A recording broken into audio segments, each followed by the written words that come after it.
himself getting passed by multiple cars, as I mentioned earlier on. So Newhoff in a very precarious situation, but he often finds himself in these places. He doesn't qualify as well as he races.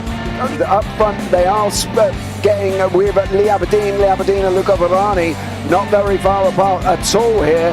But I just want to see how Alistair Haight deals with Marcello Kessler coming around the old hairpin.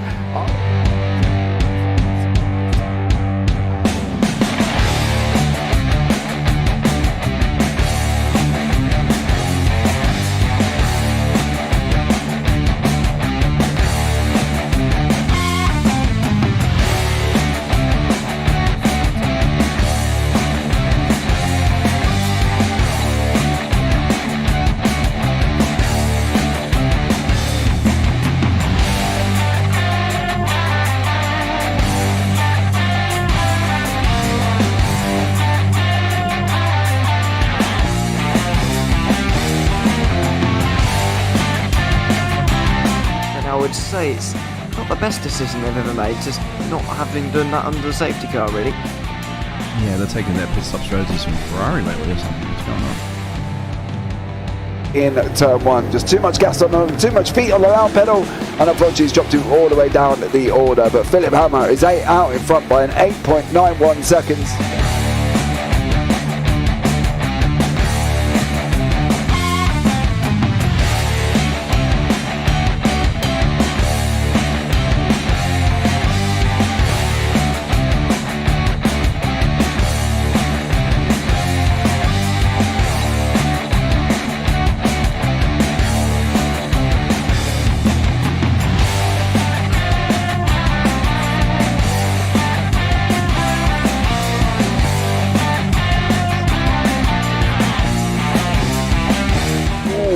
Dan Michael is a wall there, sir. And definitely doesn't want to be hitting that earlier on as well. Difficult, the understeer is in the dirty air through that final corner because it's such a long corner and you get dragged off into the grass very easily. He'll have the slipstream down towards the chicane. Peterson was briefly alongside, but that slipstream has saved him and kept him in third.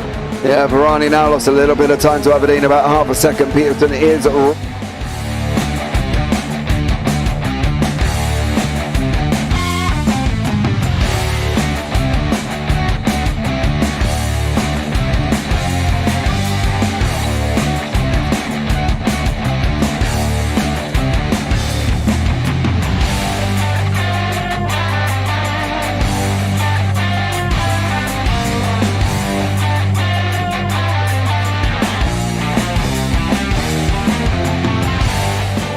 Pike's pushed Morton forward up ahead. He's got out of line. Is now Pike going to have a go at Werrell? Don't push him off. He's in the championship fight. Jack Werrell chasing down Carl Jacklin. Further down, Rob Williams and Chris Barnes. Sensational run outside line now though for the heavy braking zone. Around the outside goes the Audi R8. Look how much Miller's come back into play. Exactly. Miller's still such up. He's left on second and change. All of a sudden Miller's back in play.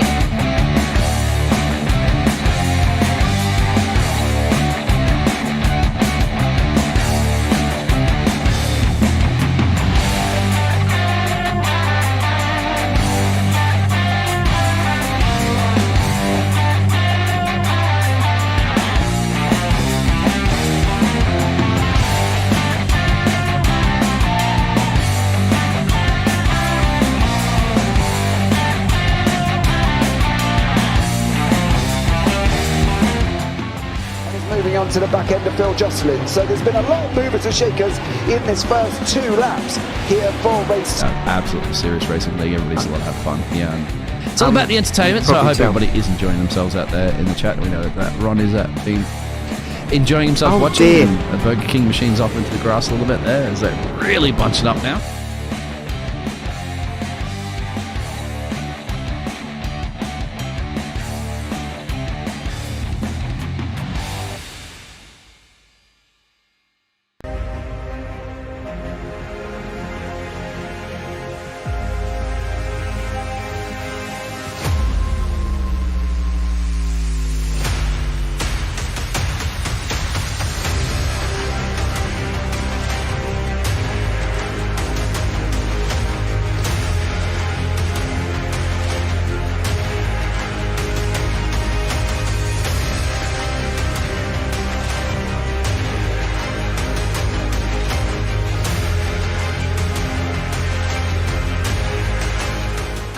Does he have it? Medeiros is going to get it. Haven't got it! He's on the outside line though, going into the fastest corner on the circuit. Surely this can't work. Dominic Ligner has got a sensational run outside line now though for the heavy braking zone. Around the outside goes the Audi R8. Look how much Miller's caught back into play. Exactly. Miller's still such up. He's not on second and change. All of a sudden, Miller's back in play. Can Barry do it? Big Barry's gonna do it! Big Barry!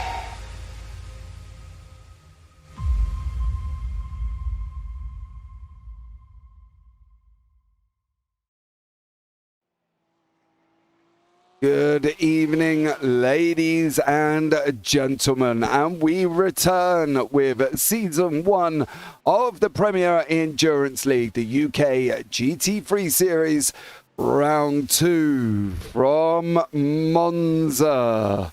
Well, what an interesting start it's been to the season. We can bring you up the points after round 1 at the moment, and it is Patrik Thomsen out in front on 385 points with Leith McClymont on 330, Aaron Beaver on 300, Jerome Barn on 285, Marco Dolman on 273 with Yulian Dimitrov on 266. Then beyond that, we have got Tom Weston on 254, Joshua Martinez, who finished second on 248, Carl Hudson on 242, Alexander Shipley on 231, Basil Ivanov on 216 with Playman Dimitrov on 205. Darrell Russell on 194, Jason Hannington on 189, Roger Morton on 177, Owen Coleman on 172, Stuart Gibbons 168, and Scott Barton on 143. So there you go. That was the 18 that took part in round 1 here as well. So good job from everybody there who has taken part in round 1 and has come and joined us for round 2. The schedule, we are here at Monza today. Then on the 22nd of October, we go to Road Atlanta. Round 4 at Hockenheim, and then round 5, the season ending at Suzuka. I am James Barber. I'm going to be joined in the booth by Mr. Chris Hannigan here this evening, as well as we are into the 5 minutes of quali. Chris, welcome in. How are you? Oh, this is a lot of fun, and sorry, just checking my mic, make sure you got me there. But yeah, everything's great. This is awesome. I'm looking forward to it. 2-hour race, watching these drivers. Of course, no driver changes in this series. It's going to be one driver doing the whole shebang all the way through. A little different than Barcelona last time. You know, I think they race like once a month here in this series, so this is going to be a little bit of different strategy. You know, not as many corners, longer straightaways, probably some decent passing opportunities here. Can't wait to see what happens. Yeah, it should be a fun one. They, as I say, 2 hours solo endurance, 1 fast repair, 65% fuel. They will have to do pit stops. The question will be whether or not they're going to have to do 1, or whether or not they're going to have to do 2. Some, if they are brave, can go for 1. Others, if they're just going to go flat out, it will be 2. So let's see what happens on that one. We've got a lot of new drivers on the grid this evening as well. There's 27 cars from the 18 that took part in the first race as well. We're joined by Ryan O'Connor, Kay Van Paridon, Carl Hudson, and some of the new ones that have joined us here as well. So it should be a nice little exciting race of 2 hours of Monza. I think, Chris, when you say it like that, yeah, 2 hours of Monza, it seems a tough one for some people. You know, to be fair, 2 hours, 2 hours is a good time in a car. It's you're long enough, you're committed, you don't want to do anything crazy to end the stint early. But you know, these 12-hour, 24-hour races, endurance races that are out there, the 2-hour stint is about the standard time before, you know, your bottom starts getting numb and everything starts kind of wearing out in your seat there. So it's a good time to get in the car. But of course, these guys are also doing qualifying right now. They've been doing practice before this.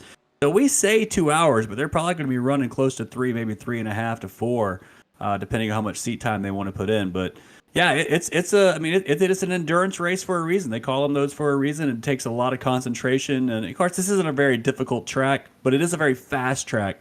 And when that happens, little lapse of that mental concentration. Next thing you know, you slip a wheel in the grass, car goes around, tire wall in your face. It's not a good afternoon. So got to keep on point all the way through. Yeah, they're going to have to, and I think that's one of the things they've got to be really, really careful of is slowdowns and off tracks. Obviously, with a no limit here as well, they should be good and they don't have to worry too much. But at the same time, they've got to be a little bit more careful. You don't want to lose lap after lap here, Chris, just by getting off tracks. It would be an absolute nightmare for you. Yeah, it's no good. But, I heard they also have safety cars here, so that could play into your fuel strategy, which you're talking about earlier. Of course, you get 1 or 2 of those. You can stretch that fuel a lot farther than you can just running green flag laps here. Of course, it does MONZA, so you're on the throttle quite a long time around this circuit. It does chew through that fuel tank very, very quickly.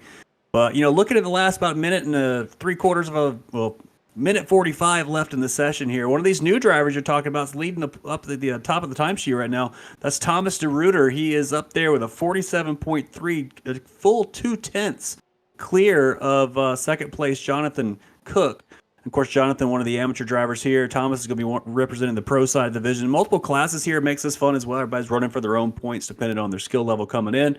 Means everybody's got an honest shot, which is always fun for the drivers to keep them engaged, keep everybody honest all the way through. Yeah, I think that's the thing for these guys as well. The safety cars. We didn't mention the safety cars, but they will have safety cars here. There's certain things that they have got to really pay attention to. One of the things they've got to pay attention to is the fact that they will have to ask for permission to tow. So they are going to have to be careful to make sure that they get permission to tow, because if they don't get permission to tow, they could be in a little bit of trouble. So they've got to be aware.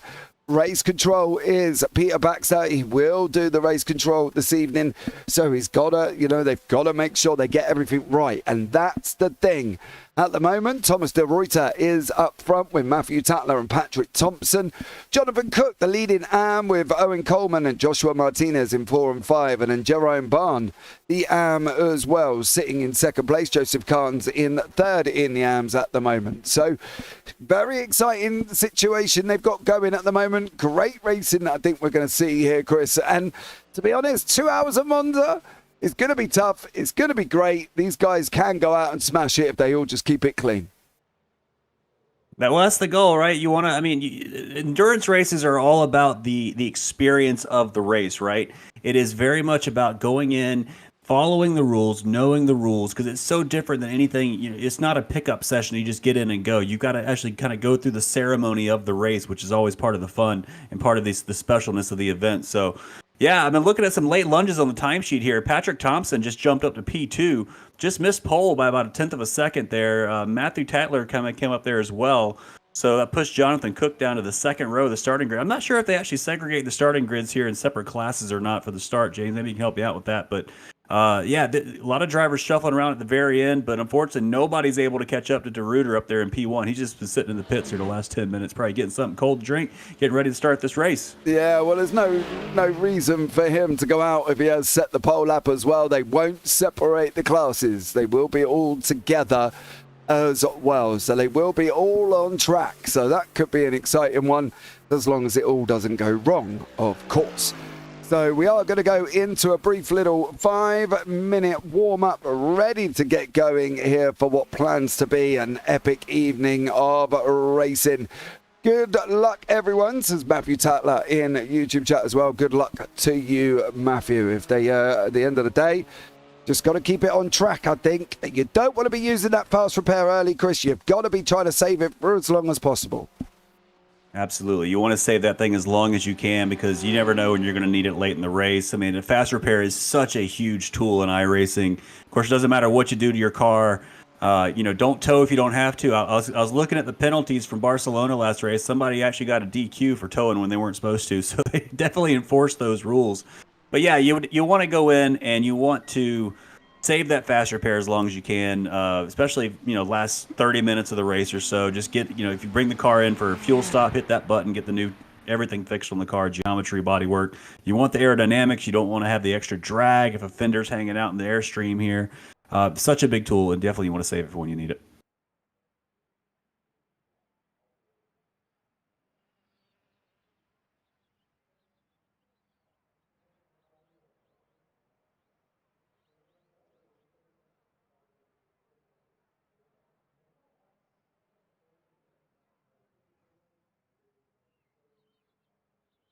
Yeah, it has to be. And, I think some of the testing you're seeing now, right? Some of the drivers running around, they're trying to get their fuel number and trying to figure out exactly what that number is going to be. The thing about iRacing, obviously there's so many tools out there now that can help you and tell you how many projected laps you have and how many, all these different things that help you out. But what it doesn't tell you is the overall strategy for the race. And I've been in endurance races myself, James, that just have, like late safety cars, things that come out, and you just try to stretch that one extra lap out of the car. Sometimes it works and you make one less pit stop than the other guys around you. Sometimes it fails miserably on your face, but there are some pretty nifty spreadsheets out there I've seen that you can go in and say, okay, I run this lap time, here's how much fuel I burn, and it like builds this huge report and tells you the perfect case scenario what's going to happen. But I'll tell you, perfect case scenario never really happens in any race I've ever seen. So it doesn't take long for things to go off script and go off the rails, and you've got to start recovering. And if you lean on those spreadsheets and those, your engineers on the pit wall that, virtually in iRacing, you generally don't have. It's you sitting in a chair while you're trying to drive. You got to be willing to adapt or willing to change things on the fly. And we're going to see how it works out today. This is a great fuel strategy race.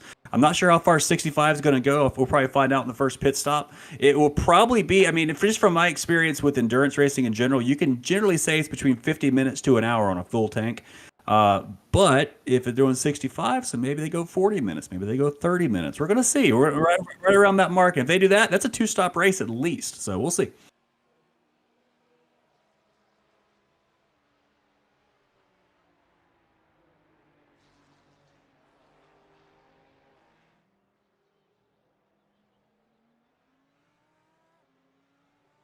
Yeah.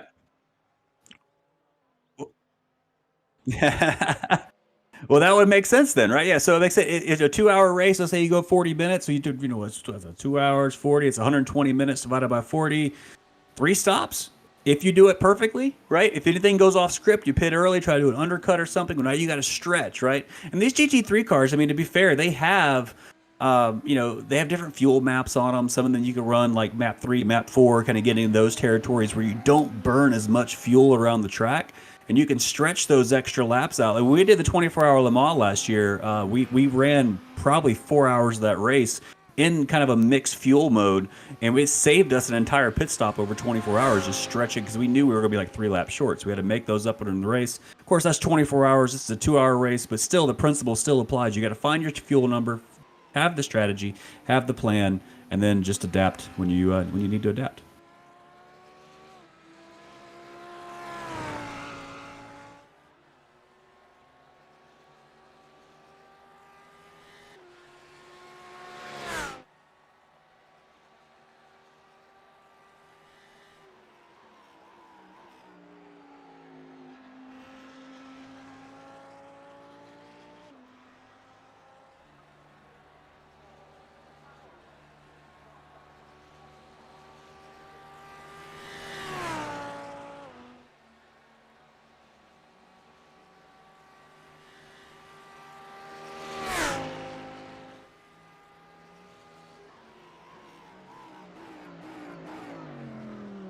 One minute 35 remaining, so it should be a good one, and we will get up and running. Don't forget pace lap as well, and then we will be going. So yeah, it'll be all good here, Chris, I think, and at the end of the day, should be an exciting one.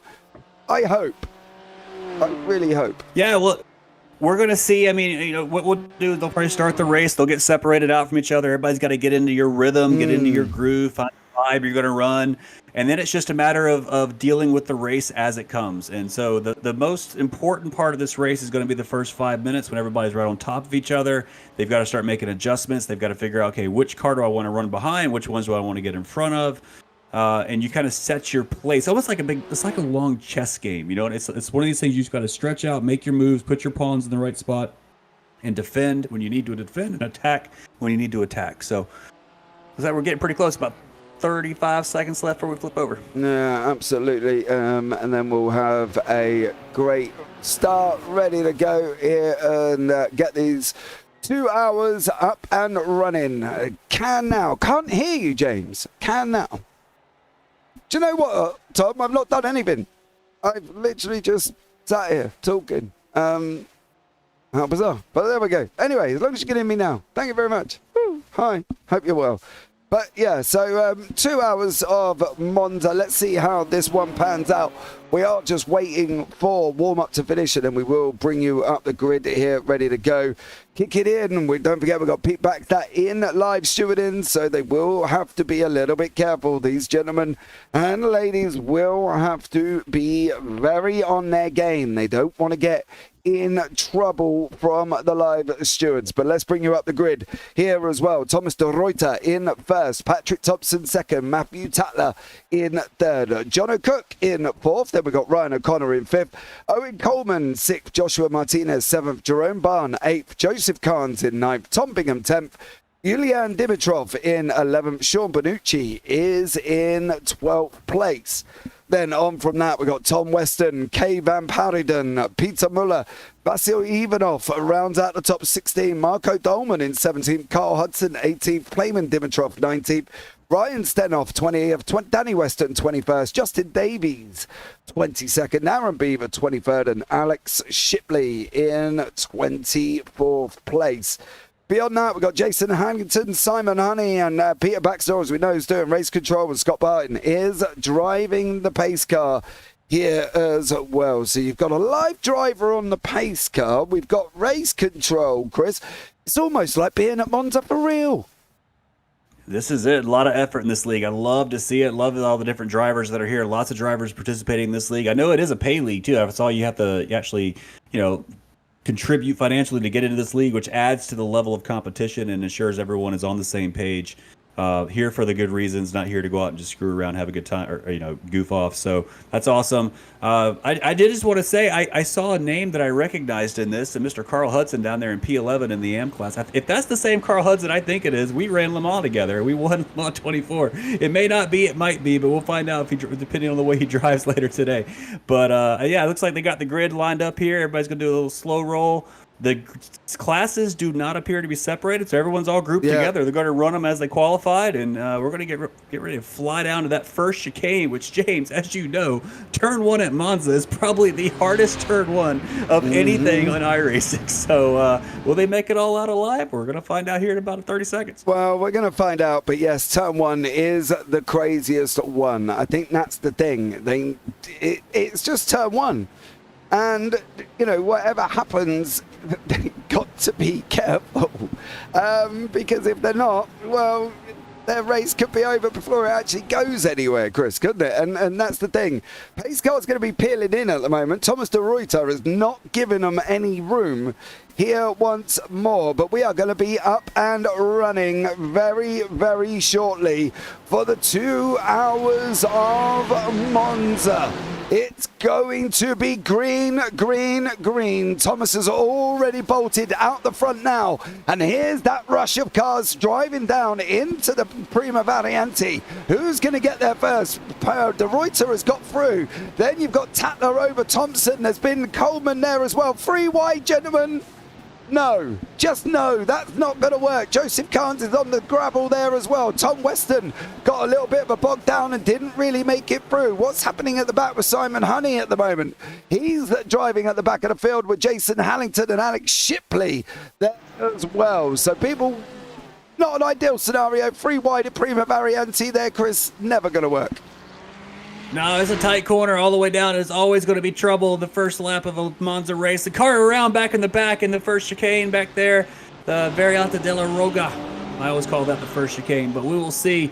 That is the Ferrari. Yeah, Dimitrov. Dimitrov. Oh, no, that was... bad rejoin as well. He looked like, from what I saw in the back, I mean, just again, that's a tight chicane as well, and the car's kind of cut across the switchback direction, maybe caught the nose, someone behind him went around. But now we fly under the old racetrack, heading toward Ascari chicane, up the hill, quick flick to the left, long right, got the move done there. Nice move there from, looks like it was the Audi of Joshua Martinez getting the move done. Flick back to the left, onto the back straightaway here. Oh, the car around right in front of him. And that's going to... Tom Bingham. Wow, they both went through. Bingham got off in the grass there. Looks like the BMWs did recover, didn't hit anything, but bad news there for Owen Coleman, the Australian in the Mercedes, up against the inside wall He just went. There's some piece of body work laying over there as well. Let's see what happened here. Did he just run wide? Yeah. Coming out. He gets on the curb, gets the wiggle. Oh, and he crashed into the outside. Look at the move on the BMW. Unfortunately, he was collected. I thought he made it through the first time there, but he just clipped it, pushed him into the wall. But man, he's got to get that cleaned up and get back in this race. Anything can happen. Move up here for P7 into the chicane. Nicely done there from, looks like K. Von Partian in the BMW, getting the move done in the chicane there, taking the place over the Ferrari of Patrik Thomsen. Yeah, Thomsen is lost a little bit of time in the Porsche. Unfortunately, with K. Van Parijden in the BM and Sean Bonucci made the move in the McLaren there as well. So, yeah, going up. I think one of the things they've got to remember, and Marco Dolman has got to remember this as well, down in the BMW, we've got a 2-hour race. You know, we've got 2 hours, Chris. They haven't got 5 minutes, have they? They've got to play it smart, I think, on this one. That's what you always say. I mean, you're always, it's a long race. Take it easy. Don't do anything crazy. But, man, you get out there and drive, and the car in front of you is not going as fast as you are. You want to pass them. You want to get by them. And the problem is when you're this close together, if you don't make that move, the guy behind you is going to try to overtake you. So, yeah, it's a 2-hour race, but it's a 2-hour race. They're racing the whole time. Did you see the BM, or what is that, a Porsche? The Porsche trying to look inside the BMW. They're heading up to Ascari.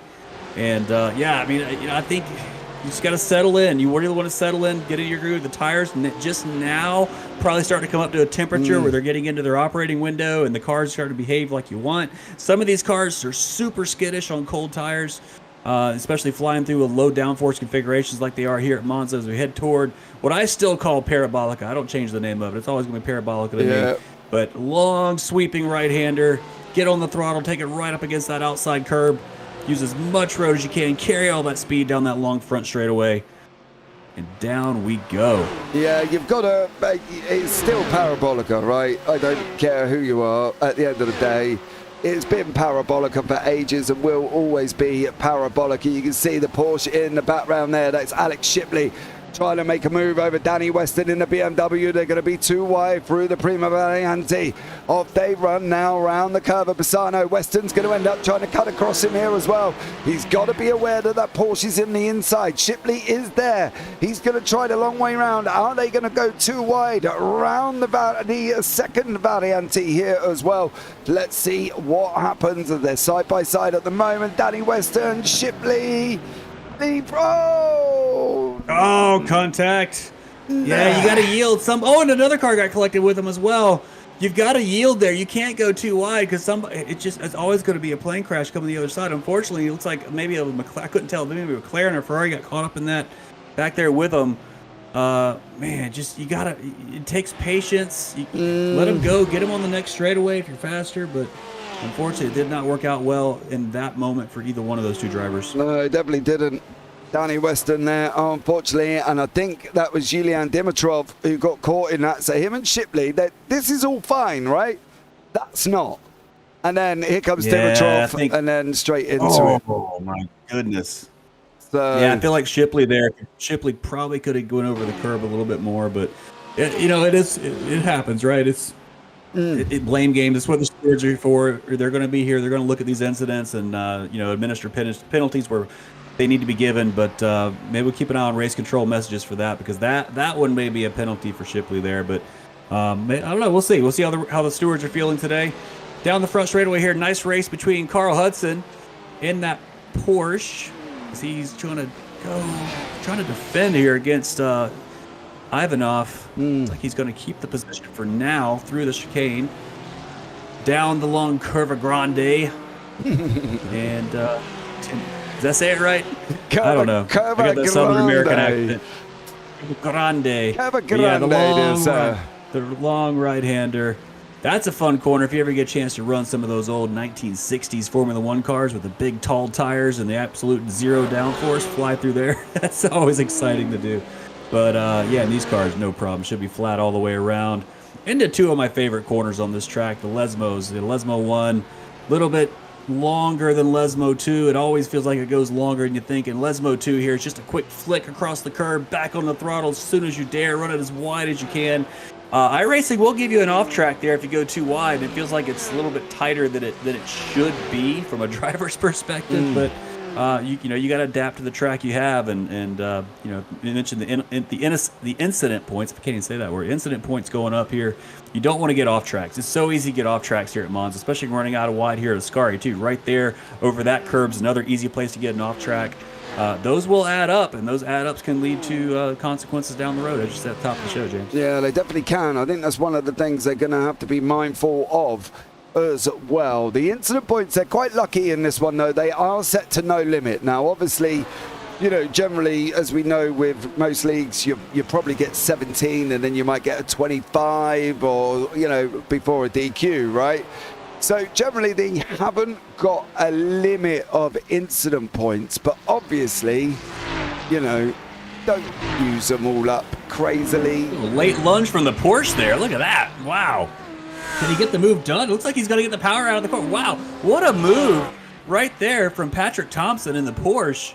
That was kind of a late send in the turn one there, but he committed to it, and thankfully Sean here in the McLaren did not chop his nose there on either side. So nice move, but Sean's not done. She's trying to line him back up for the second chicane here. Not going to be able to get close enough to get it done, but Patrik Thomsen's continuing to move forward. Had kind of a rough start. Largely lost 4 places on the start of the race here, but now he's back under threat again, though. The race isn't over. They're still going. Sean Bonucci in the McLaren still giving Patrik Thomsen some grief here as well. Thomsen is unfortunately down 6 places here, Chris, as well. He's not had the greatest start on the run down into the Variante Ascari. Bonici's still chasing him down. Owen Coleman looks like he's had another incident.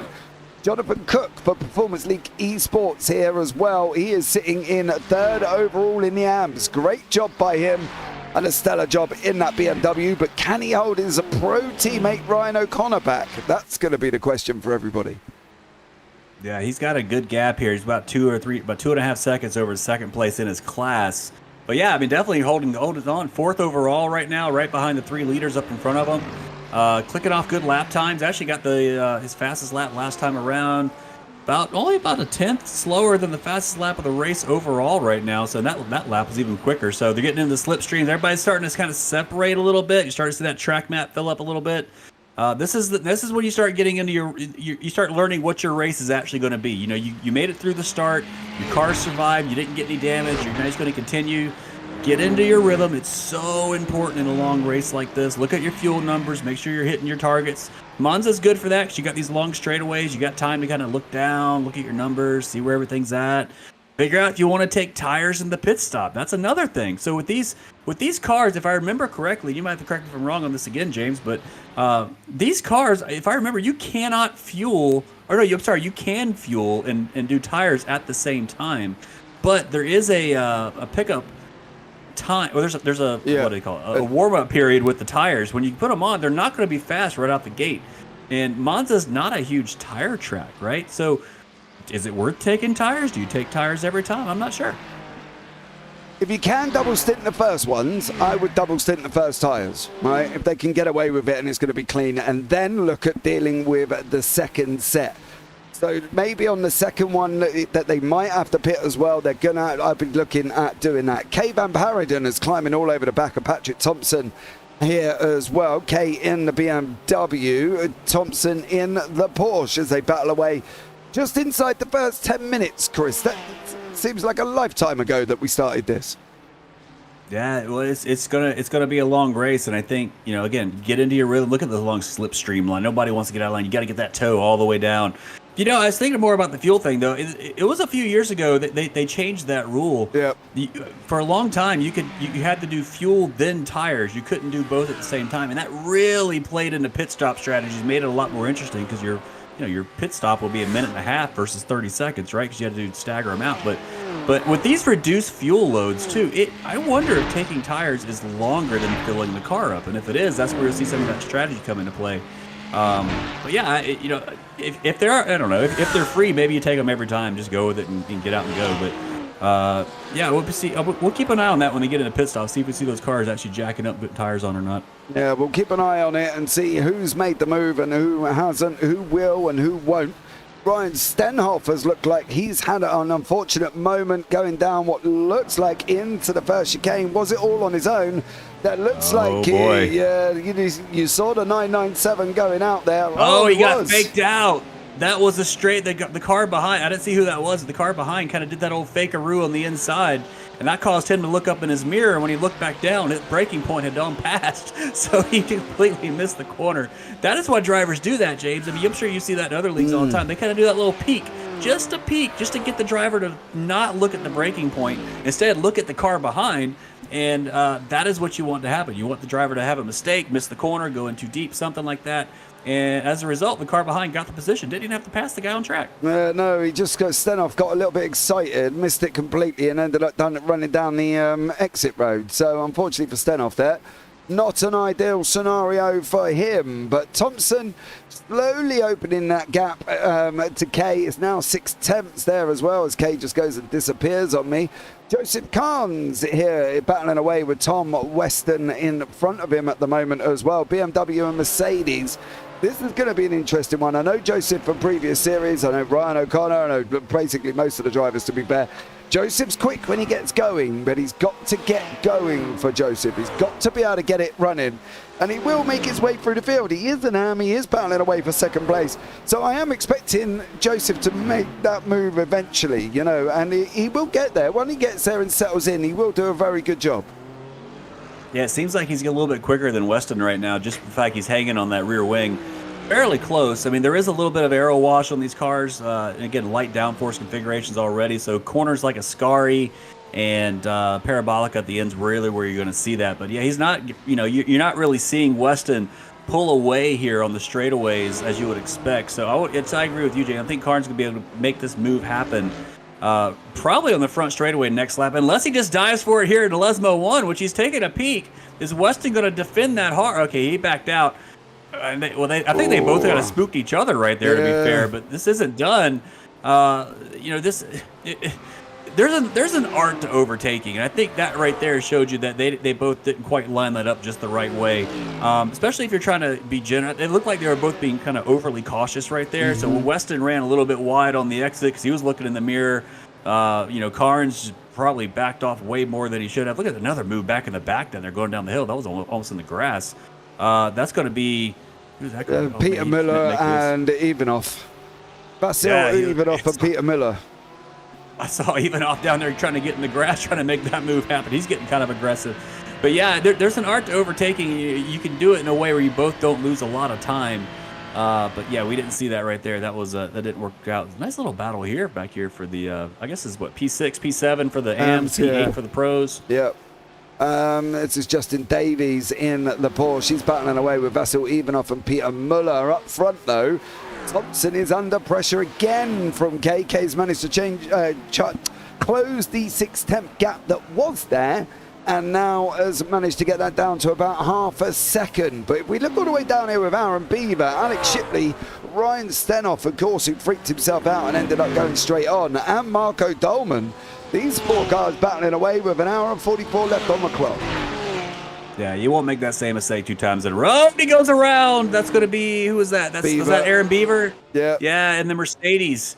That Mercedes is such a, man, I don't know, how do you describe it? Such a throaty car. I don't know how, I mean, it just has so much torque. Yeah. It has so much torque that it just, when you get on, especially at a low, it has a cool sound too. Maybe that's where the throaty comment comes from. But yeah, when you get on turn 1 like that and you get on the power, it just has so much torque. It's so easy to light the rears up and go around. But yeah, we ran the Mercedes in a few indoors. I really enjoyed that car. It sounds like you're driving a huge Cadillac around with some of these sports cars going around you. But you know, another thing too, I'll say about Monza, James, from a driver perspective, it's an easy track. But man, when you're racing people, it is hard to see those braking numbers on the side of the track. They are not big signs like you see at some of the other tracks with the big, you know, 5, 4, 3, 2, 1 going down in the corner. They're these little tiny signs, and especially in the turn 1, they are very difficult to see. You see how fast they go by on the side there? If you're not looking at those going by, you're thinking, is that number 3? Is that number 2? You're trying to find your braking point. And turn 1 actually has When you get down, I think it's below like 100, then they actually go like 150 and 50. And they change the frequency, and the signs actually get smaller. So it's even harder to see it. But there's also kind of a nice green spot on the wall. Here's an overtake here. So if you're in that inside car, you can't see those braking markers. Oh, wow, that was brave right there. Man, nice move there from Patrik Thomsen getting past Sean. Sean, I think, actually rolled out of the throttle. Actually, no, I'm sorry. That was I was looking at the wrong one. That was K and Patrik. Sorry. K just got past. K rolled. Yeah, so K got past Patrik. Actually, I think rolled out of the throttle in the straightaway there. Gave K a chance to kind of sling back in front in the braking zone, which is always a risky play because that car behind misses it, they're going to punch you. But yeah, I mean, and finish the point. The braking markers here are hard to see when you're overtaking, especially on the left side, or excuse me, the right side going into turn one. The thing I've always used is that green spot of the wall. You can't really use the numbers a whole lot, but it makes it that much more challenging to run this track. Yeah, it definitely does here as well. There was no further action here from the stewards between car number 34 and 235. So 235 is Dimitrov, isn't it? And the other one, 34. 34 would be Danny Weston. Yeah, so that was the incident. That was the incident, I think, in the Ascari chicane, right? When they, or not Ascari, excuse me, the second chicane, the Variante della Rogia. But that one, Rogia, that one, yeah, that's where they both kind of ran over each other there. No further incident, so there you go. The precedent's been set. Got to run what you brung, boys, and make the move stick. So you got this little battle here. These two are still fighting, aren't they? Yeah, Kay's still battling away here as well. Car 666. Mind you, in that same incident, Playman, that was Yulian Dimitrov, unfortunately towed without position, so he'll be at the rear of the grid for the next race. So he's got a rear of the grid start on there. Yeah,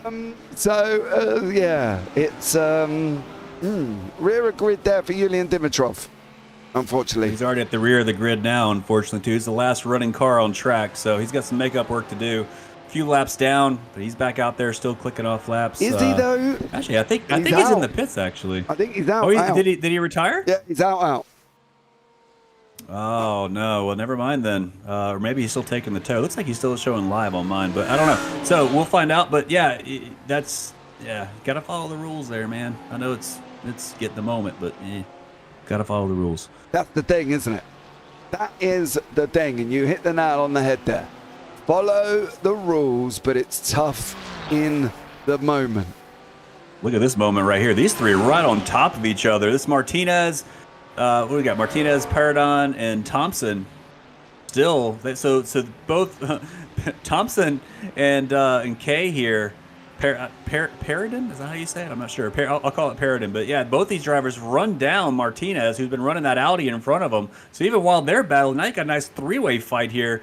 I don't think I'm going to see Thomsen be as patient anymore at this point, right? He's going to have to go in there and really, because right now he's being held up, no doubt. He's being held up by both these cars in front of him. So if you got to get past both these drivers, and see the aero wash right there on the porch, how wide it ran just behind the two in front. That's that loss of downforce on the nose. Makes it hard. You're burning more tires that way. Let's see down the front straightaway. Who's going to make a move on who? They're all close enough to do a move on each other any way they want. Let's see. Is it going to be Kay in the BMW looking down the inside of Joshua Martinez in the Audi? She's going to put it up the inside and overshoots a little bit of contact right there, but positioned the car perfectly to not let the over-under come out and happen. But now looks like Martinez is going to try to make the move back around the outside because Kay got a little bit of a bad exit there by that little bumper shove.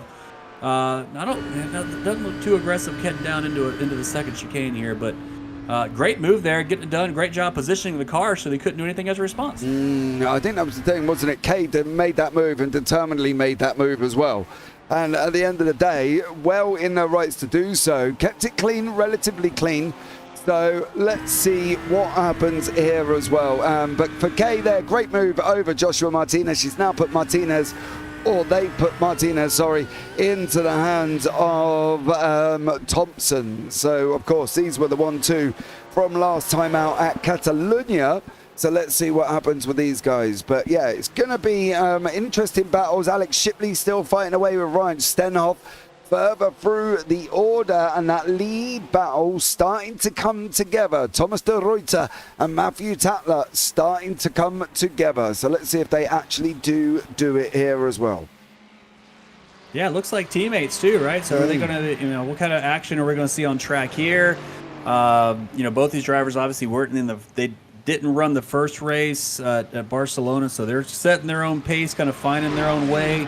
There is a nice art to slipstream here at Monza. You can actually pass each other on the front straightaway, like alternating lap after lap, and do some quick times, almost like simulating DRS in Formula One.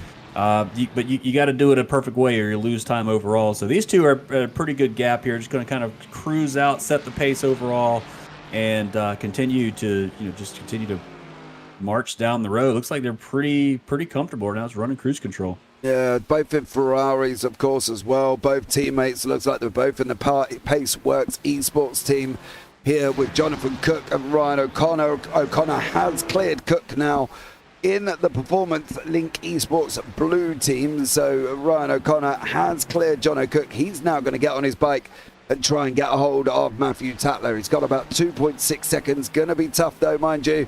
Last time out, O'Connor 1:48.17. Tatler with the fastest lap of the race, 1:47.89. So it's going to be tough there for O'Connor, but he's got to try and do what he can do.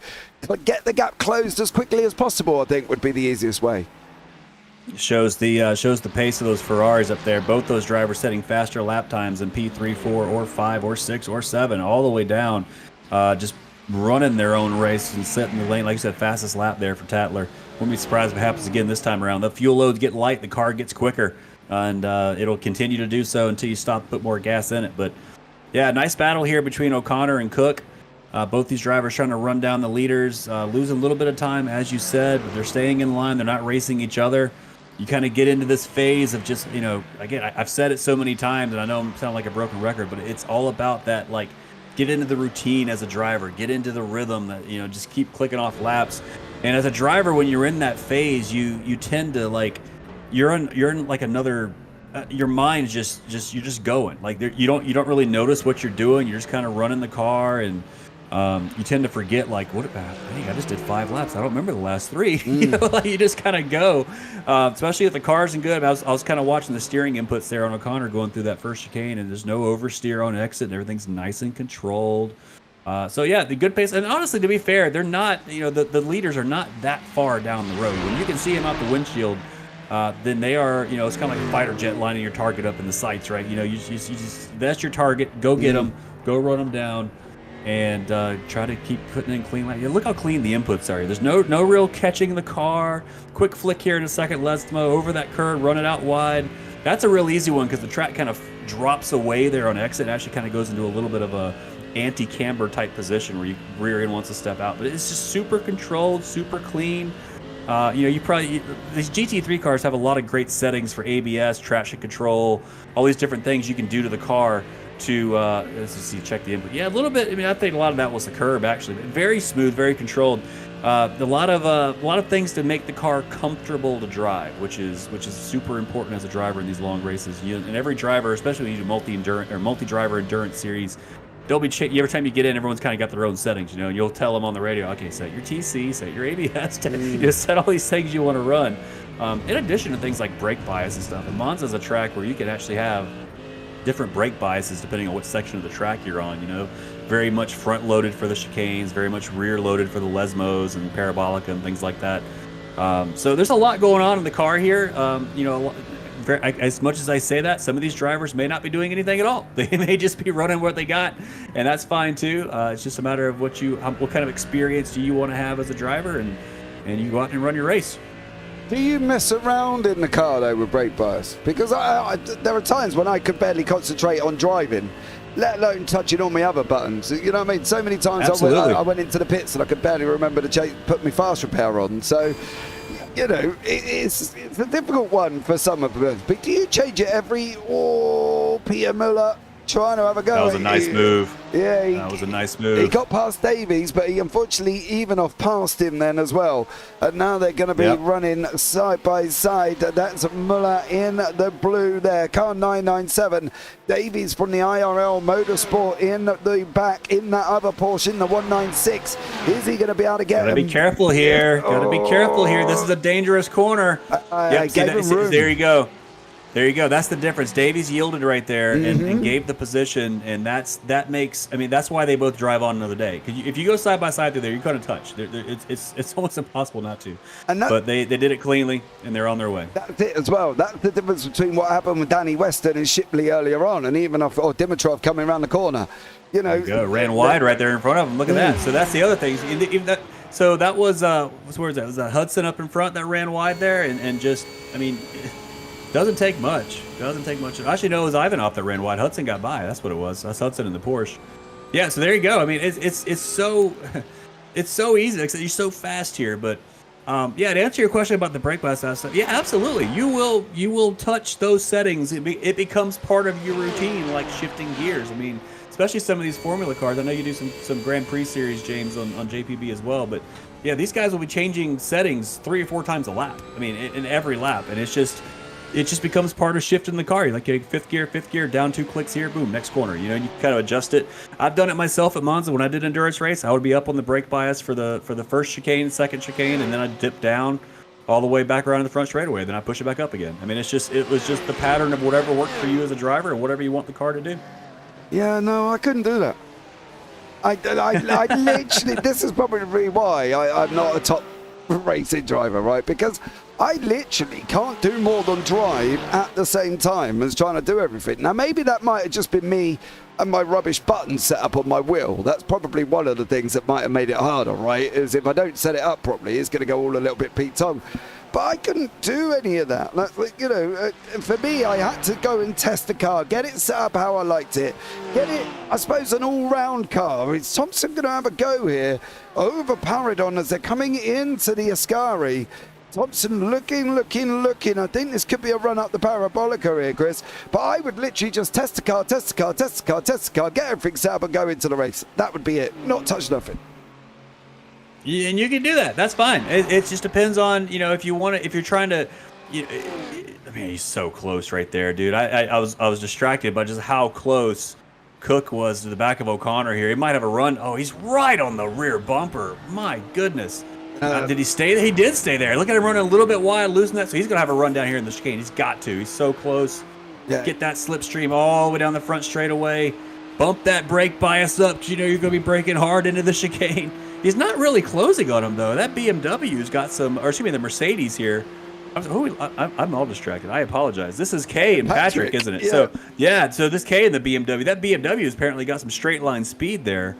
That was actually very telling. So Patrik Thomsen, the previous, I got distracted for a second again. No, Patrik Thomsen though, in that Porsche, just doesn't have the straight line speed, but obviously he has the cornering speed. So let's see, maybe down here in the Lesmos, coming out of second Lesmo, where he might have the biggest advantage here, because that BMW's got all kinds of straight line speed here. Yeah, he definitely has, and he hasn't had it his own way, Patrick. I think that's the thing. In Catalonia, he took it by about 5 seconds, right? And he's away, and he was gone. Here, he hasn't. Look at him closing up right here. Wow. Yeah, he got a better run there. Not going to lie. 90 another minutes. one here. So he's got more downforce on that Porsche. He's just got better suspension. He's not going to be able to get there, though, because the straight line speed, it's just not. He might peak and try to fake him out, but let's watch this. Okay, watch going through Ascari here. Oh man, they're so close. The Porsche must have more downforce, I guess, because it's so much faster through the corners. But Monza is not a corner racetrack; it's a straightaway racetrack. If you don't have the speed on the straight, all the corners just make you frustrated because you can't get by the guy in front of you. Yeah, I think that's one of the things. It depends on how that car is set up as well. Don't forget that, Kay's run wide. That's going to allow Thomsen through. But Kay will come back. Yeah, Kay's got the speed, though. Kay's on the bumper already. That BMW's got so much more straight line speed. I wouldn't be surprised if it's going to be another battle in the turn one here. He's got to be closing up. Let's see if the peak on the inside is going to be close. No, not quite close enough. No. She's going to hold off for now. Yeah, not quite I'm close assuming enough. it's she, but I don't know. So I will say they. I'm not sure, but They will. So we'll go on from here. And so they got a great run down the straightaway, and it's going to be another run here in the second chicane. I mean, we know that BMW is so much faster, but I don't know. Maybe they want to just sit back and just not battle it. It's a long race. We're only 30 minutes in. Probably getting close to that pit stop window we were talking about. Yeah, I think saving fuel saving would be good now for some of these drivers. Kay would be good to sit there and stay with Patrik and use him to fuel save. Again, Ryan O'Connor, John O'Cook, I'd probably be looking at doing the same thing. There's the leaders in front, Tatler and De Ruyter. Then we got Benici here as well. He's in the 7th place, chasing down the Audi of Martinez. Joseph Carnes is chasing down Tom Weston. Weston in the BMW, Carnes in the Mercedes there as well. And then we've got Peter Muller and Vasil Ivanov, and they're having a go with Justin Davies. So little pockets of battles. Steinhoff is the first man to blink, is in the pit. Tom Bingham, obviously, as we know, pitted earlier on due to an incident. Steinem is the first man in that half an hour mark there, Chris. A little bit earlier than we thought he would make it. A little bit earlier, and that tells me, I mean, you didn't make it to the 40-minute mark, so you might be a 3-stop race here, James, if that's the case. But if you can make it to that 40-minute mark, then you're guaranteed, 2-stop race. You got to run the 2-stop race. Yep. And pit stops that's got to be, from the time you enter the pits to the time you exit, it's got to be another 45, 50 seconds added to your race time every pit stop that you do. So yeah, definitely don't want to make an extra one if you don't have to. Sean Bonici's in as well in the McLaren, so Sean didn't quite get to the 40-minute mark. We've only made it half an hour. This is Kay and Thompson. Now, from Kay's point of view, it almost looks like that they've gone and not allowed Thompson to go through, because it clearly was a main overtake on track. But it does look like they're able to go that little bit longer. Maybe do a little bit of fuel saving behind Thompson. We got a rush in the pit lane. Hudson's in, Davies is in, Ivanov's in, Tom Weston's in, and Bonici's in. So half an hour, maybe 35 minutes at the most for these drivers. Yeah, about 33 and a half minutes into the race. That's not, I mean, the goal for me, if you're doing this, is try to stretch it to 40 minutes to do a 2-stop. But you've still got 7 minutes to go here. That's what, like 5 more laps to do on the car. Leaders haven't come in yet. I mean, the 2 front runners still running out there, so maybe they can stretch it out to a 2-stop race. But it is a good number. It's a good place to try to make some strategy happen here. We'll see how many actually can stretch it out, and then if they do, what kind of pace do they have to continue to stretch it. But I think, what's cool about K right now is if they are actually, saving fuel, they're doing it now being pulled by a super quick Porsche, right? We know that Porsche is fast on the straightaway. Get the tow. Just get pulled around the track. Yeah. Save that fuel, lift off. Lift and coast is a big thing here at Monza. Instead of saving fuel in the straightaway, you kind of lift about 100 feet early and then get on the brakes. That's a great way to save fuel. And you could do that while you're in the slipstream, because you get that extra little bit of speed just from getting towed around. That's a good place to be if you're up there, and they're both coming in. Here you go. So, and the leaders, the front, everyone's in. The only one really who has got a hope of jumping any of this is this man here, who's the first man into the pits, is Tom Bingham, but he's coming up into the Ascari at the moment. Tom pitted on lap 1, so I don't think he's going to make it past these guys that have got in, but the leaders are in as well. De Ruyter, Thompson, Tatler, they're all in here, sitting in this pit lane. As you can see there they all are. Peter Muller is coming in as well. Pit stops, yeah. Tatler and De Ruyter out together. So Tatler and De Ruyter have left the pit lane together. So there clearly is a lot of team orders and a lot of work going on. John O'Cook, Ryan O'Connor also leaving together as well. And then we've got Kay. Patrik Thomsen's a little bit further up the road than Kay is this time around. So Kay's got a little bit of work to do. And there is Tom Bingham. Bingham is gaining places here, Chris, but he's got himself back into 9th. As Martinez just comes out the pits there as well. It's going to be tight in the turn 1 right here between Martinez, or between Carnes. No, Martinez and Benici. This slotted right in right there. Yeah. I think, this is there you go. I mean, so that's the fuel target, 35 minutes. That's right about, where we thought it was going to be. So here's the thing. I mean, you're going to have to stop 2 more times. You're going to have to, and unless you can stretch an extra 5 minutes of fuel out of the car, which, I mean, to be fair, is possible. It is very possible here. You're not going to be the quickest car on track, but you're not going to have to make that extra. What a big wiggle there from Martinez front in that Audi. But yeah, you can stretch it out, especially if you get a safety car. And if you do get a safety car, I don't know how long the safety car window is going to be once it opens up, but then maybe 1 more stop. Can you stretch it? So we'll keep an eye on it and see how it works out. I think right now, though, Benici here has got way more pace than Martinez in front of him here on track.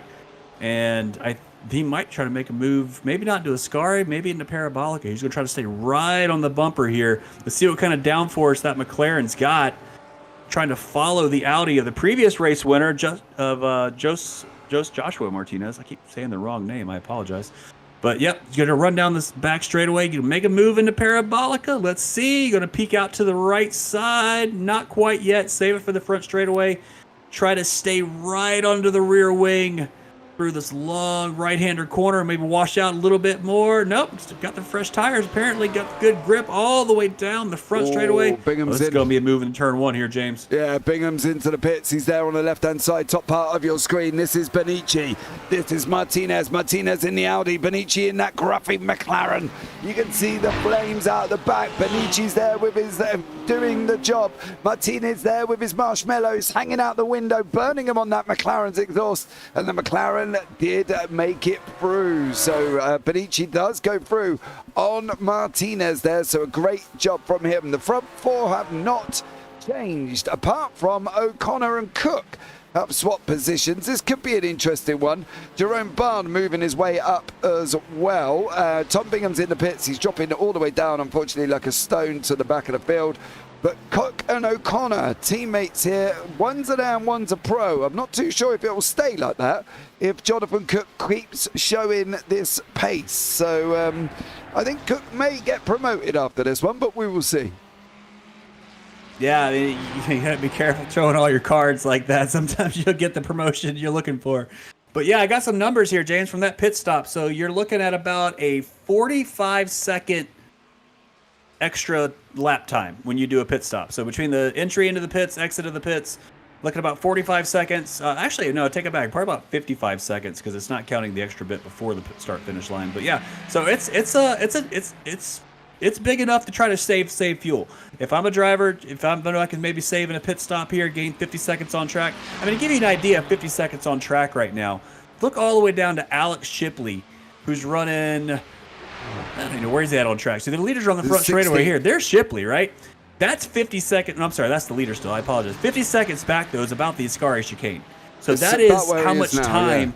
There he is, yeah. So that is how much time you would make up on track if you did not make your last pit stop. So stretch this fuel out. Try your best to just not have to go to the pits, and man, try to get you a race win here. Yeah, I want to pick up on something here as well. Now, you may think, what are you doing? But if we have a look at certain individuals when they come into the pits. Now, the interesting thing about this is not the fact that they're in the pits, because we're used to seeing them in the pits. Watch the front 3 of De Ruyter and Tatler.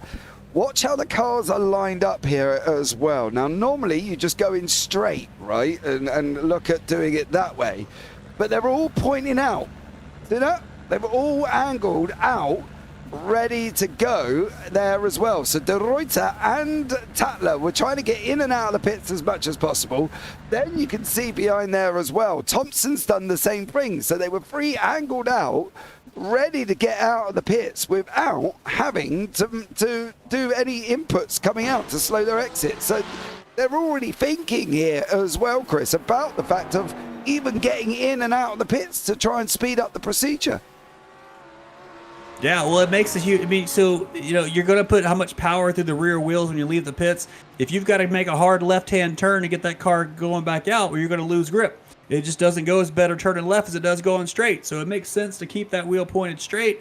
line the car up for exits. True esports move right there to I shouldn't say esports. It's a fair racing move in general. Just line your car up for the exit, and you get a better exit every time, guaranteed. Yeah, definitely does there as well. Stenoff and Shipley were a little bit closer. Why is that always the way? They were a little bit closer than what they are now. Martinez is still battling away with Bonucci. They're still chasing each other. De Ruyter and Tatler have not changed positions at all. So they have not changed positions. De Ruyter's pretty much led from the beginning. Tatler's followed him through. Tatler's up 1. De Ruyter was on pole and he stayed where he's are. That's a slowdown for Bonucci. Slowdown for Bonucci coming out the Prima Variante there, Chris. And Martinez has gone through. But even off here, having a good old scrap with Carl Hudson going down into the first chicane, Chris. Here they go side by side all the way down that front straightaway. Who's going to yield first? It's a late lunge there from the Porsche. They're going to do side by side through both corners. The Porsches might get a better exit there because they had a wider corner. Very clean from both drivers to get that done. And it looks like, yeah, Hudson's going to pull away the victor from that scrap, but the war is not over by any shape or form. Let's see, heading down to the second chicane. Are we going to see another lunge back? We are. Up the inside, over the curb, run it wide so they can't get the over. No, man, great racing between these two to get the move between Ivanov and Hudson here. Yeah, that was clean all the way around. That was good stuff. The BMWs, Playman, Dimitrov and Dolman having moments in the back there as well. You saw that big puff of smoke come out the back from Marco Dolman. We can see what happened here as well as they come into that second. Oh, I tell you what.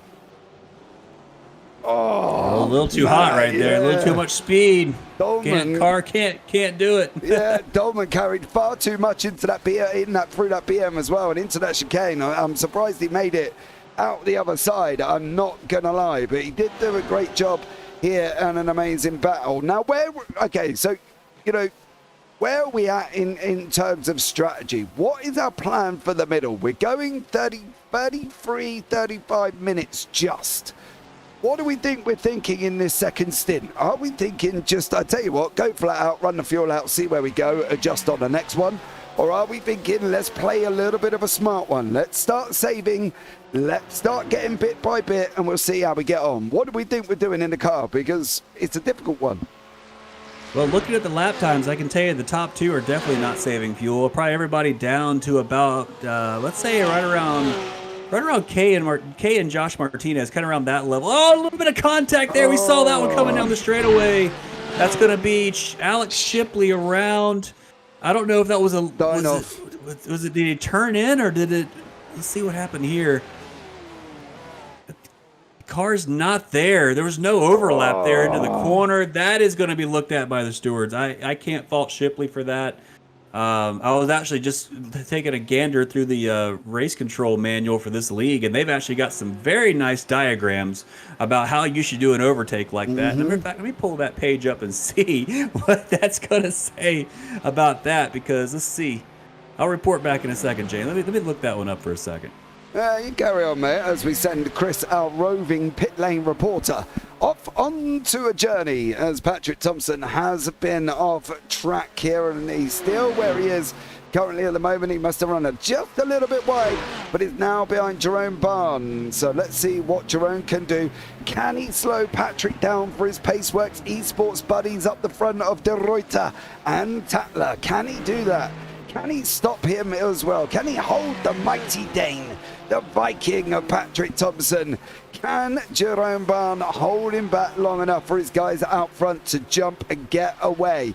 Brian O'Connor, you've got to make a decision. You're either going to clear Johnny Cook here, or you're going to run and stay behind him, and I hope he don't slow you down, because the guys in behind you are coming. Barnes and Thomsen there as well. Barnes run a little bit wide. That's going to allow Thomsen through into Lesbo 1. Thomsen goes through, and now Thomsen setting after O'Connor. This should be an interesting one when they get to each other as well. Let us know in chat if you are here and who you are supporting. Don't forget to say hi. We will respond as well. But give your favourite driver a shout out, as Horoistov has done. I wished I spoke Ukrainian, Romanian or Russian, Not sure. Please tell me if I'm wrong.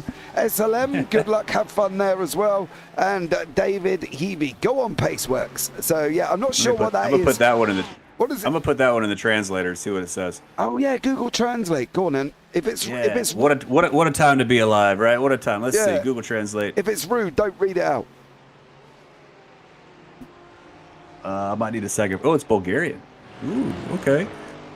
Oh, nope, you don't want to read that one out loud, James. We'll let that one go. Oh, you've made me inquisitive now as I jump onto Google Translate. Yeah. So, anyway, while you're doing that, I will report back from the steward's room. On page number 15 of their stewarding manual, which, by the way, tip of the cap to the league admins here. What a great league manual. There's 3 pages of overtaking procedures. So, yeah, it says essentially...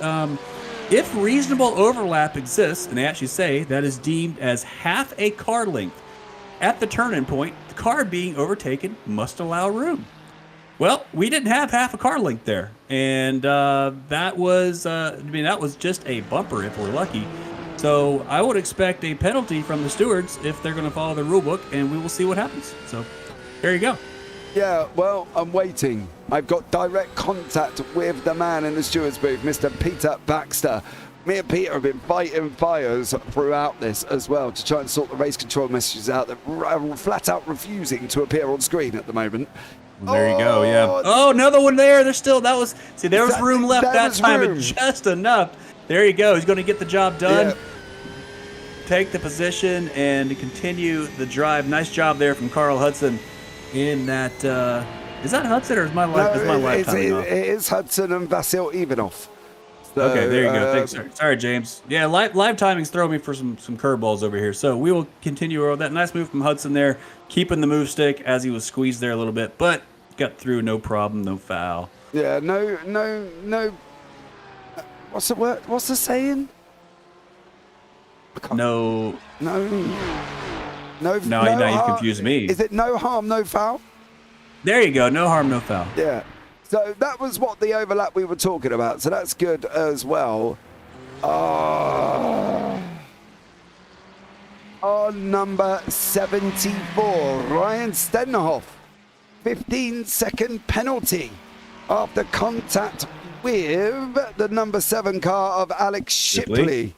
There it is, 15 seconds. Wow, there it is. So yeah, I mean, you got naughty boy. That wasn't a move that was ever going to work, unfortunately. And Shipley paid. I think Shipley got more than 15 seconds out of that deal, but it is what it is. As yeah, there you go, 15 seconds straight from the steward's room. So can't do that. That's the thing, isn't it? Do you punish the action? Or do you punish the after effect? Because the effect that it's had on Shipley has put Stenhoff in front, right? And at the moment, Stenhoff to Shipley is it's about 13 seconds. So at the moment, Stenhoff will be behind Shipley. But whoa. That was almost juicy right there for a second. Yeah, Dimitrov and Steinhoff going at it as well. Carl Hudson and Ivanov still fighting out here. The leaders are together, but they haven't moved once throughout the whole of this race. So this race here, my goodness, that's going to be is that Ivanov again? We've seen Ivanov. Yeah. Oh boy, be careful here! Oh my gosh, that was so close. What? Yeah, that's a risky spot. We've seen Ivanov go off the track a few times. I mean, we saw him in the grass going under the bridge back there at the start of the race, trying to get moves done. He's obviously an aggressive Oh no! So Hudson runs wide, not helping his cause here. Oh man! Oh my goodness! The Ferrari is all over. I'm sorry. Yeah. What am I looking Ferrari. at? I'm sorry. Is it the Ferrari? Okay. I'm struggling with the timing here, unfortunately. Yeah, it's the Ferrari and the Porsche. Hudson's going to try to defend. Yeah, I think this is only a matter of time for this move gets done. I hope it just doesn't end in a car pointing the wrong direction, though, because both these drivers are being pretty aggressive on their place. But actually, it looks like maybe a little bit of damage on the left front of that Porsche. I couldn't really. Yeah, it looks like the arch is in. Yeah, maybe a little bit of contact. Can't go around the outside. That's not going to work.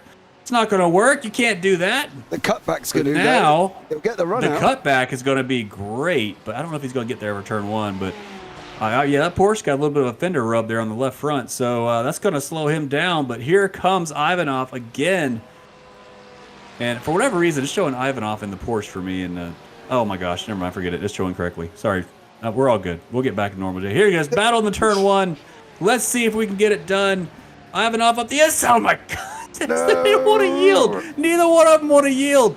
And Hudson pushes him out wide, Max Verstappen style. Just says, nope, this is my track.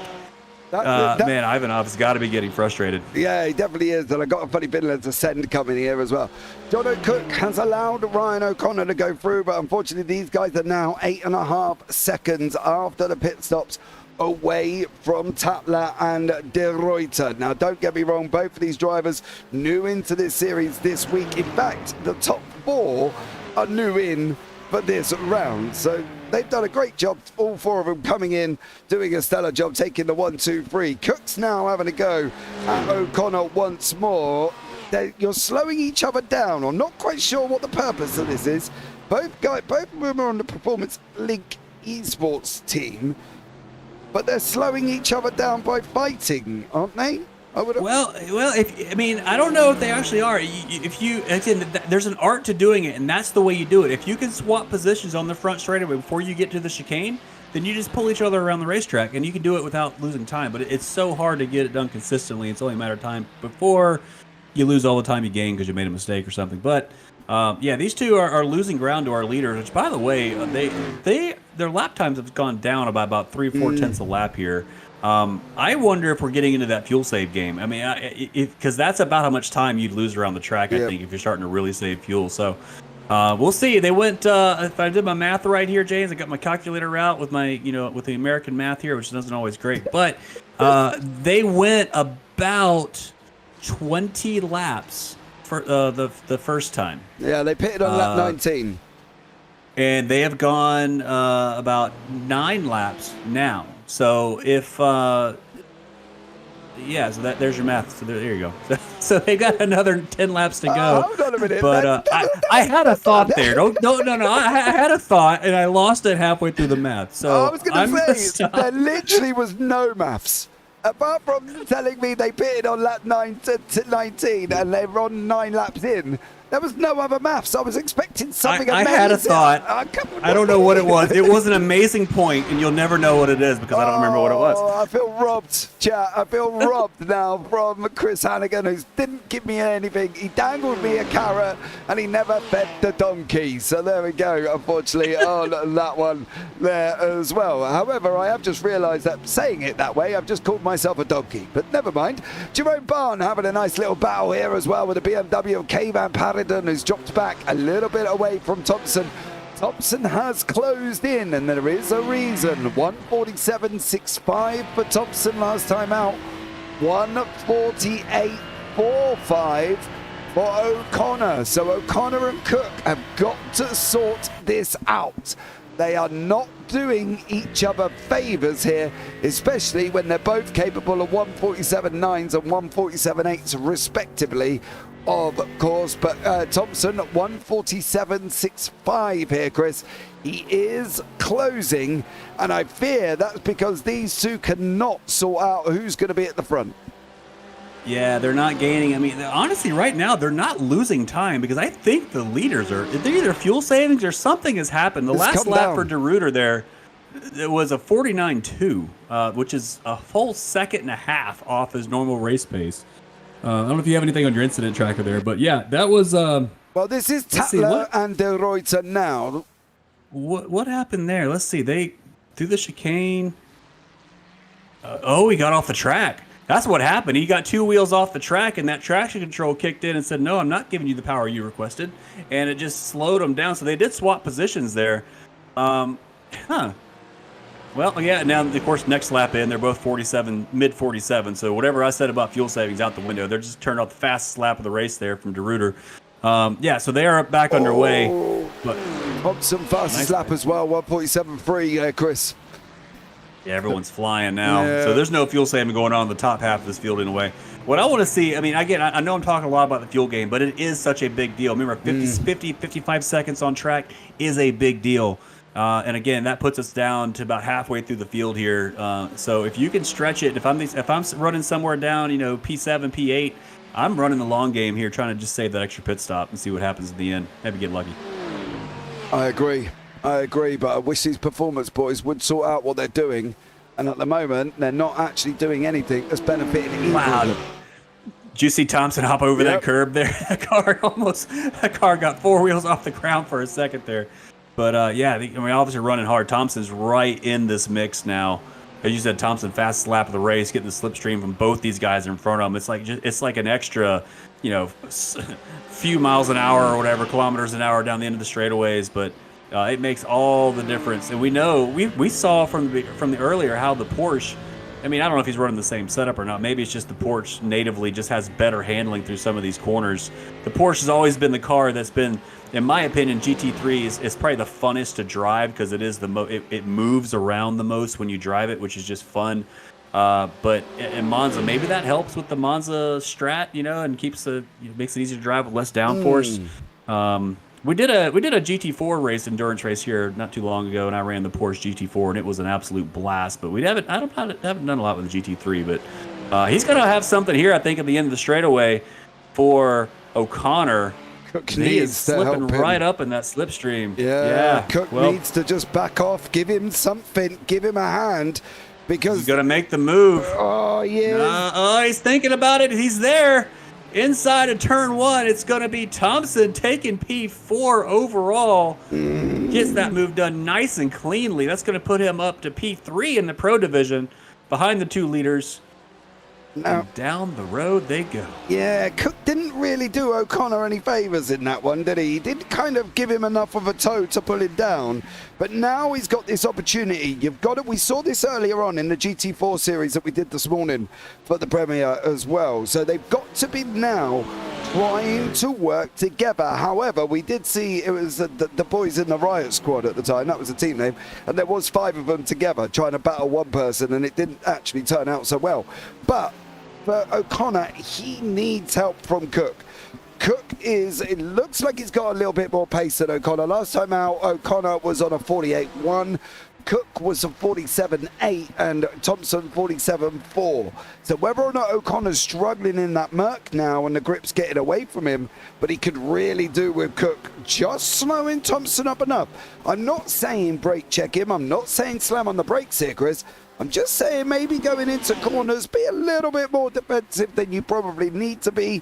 Make Thomsen work for it. See if you can bring O'Connor back into play. See if he can help you out and get ahead of Thomsen altogether. Yeah, it's not a good place to be between teammates when they're this close together. I mean, there's so many things that can happen. Just go a little slower through the middle of a corner, like I said, not brake check, but there are.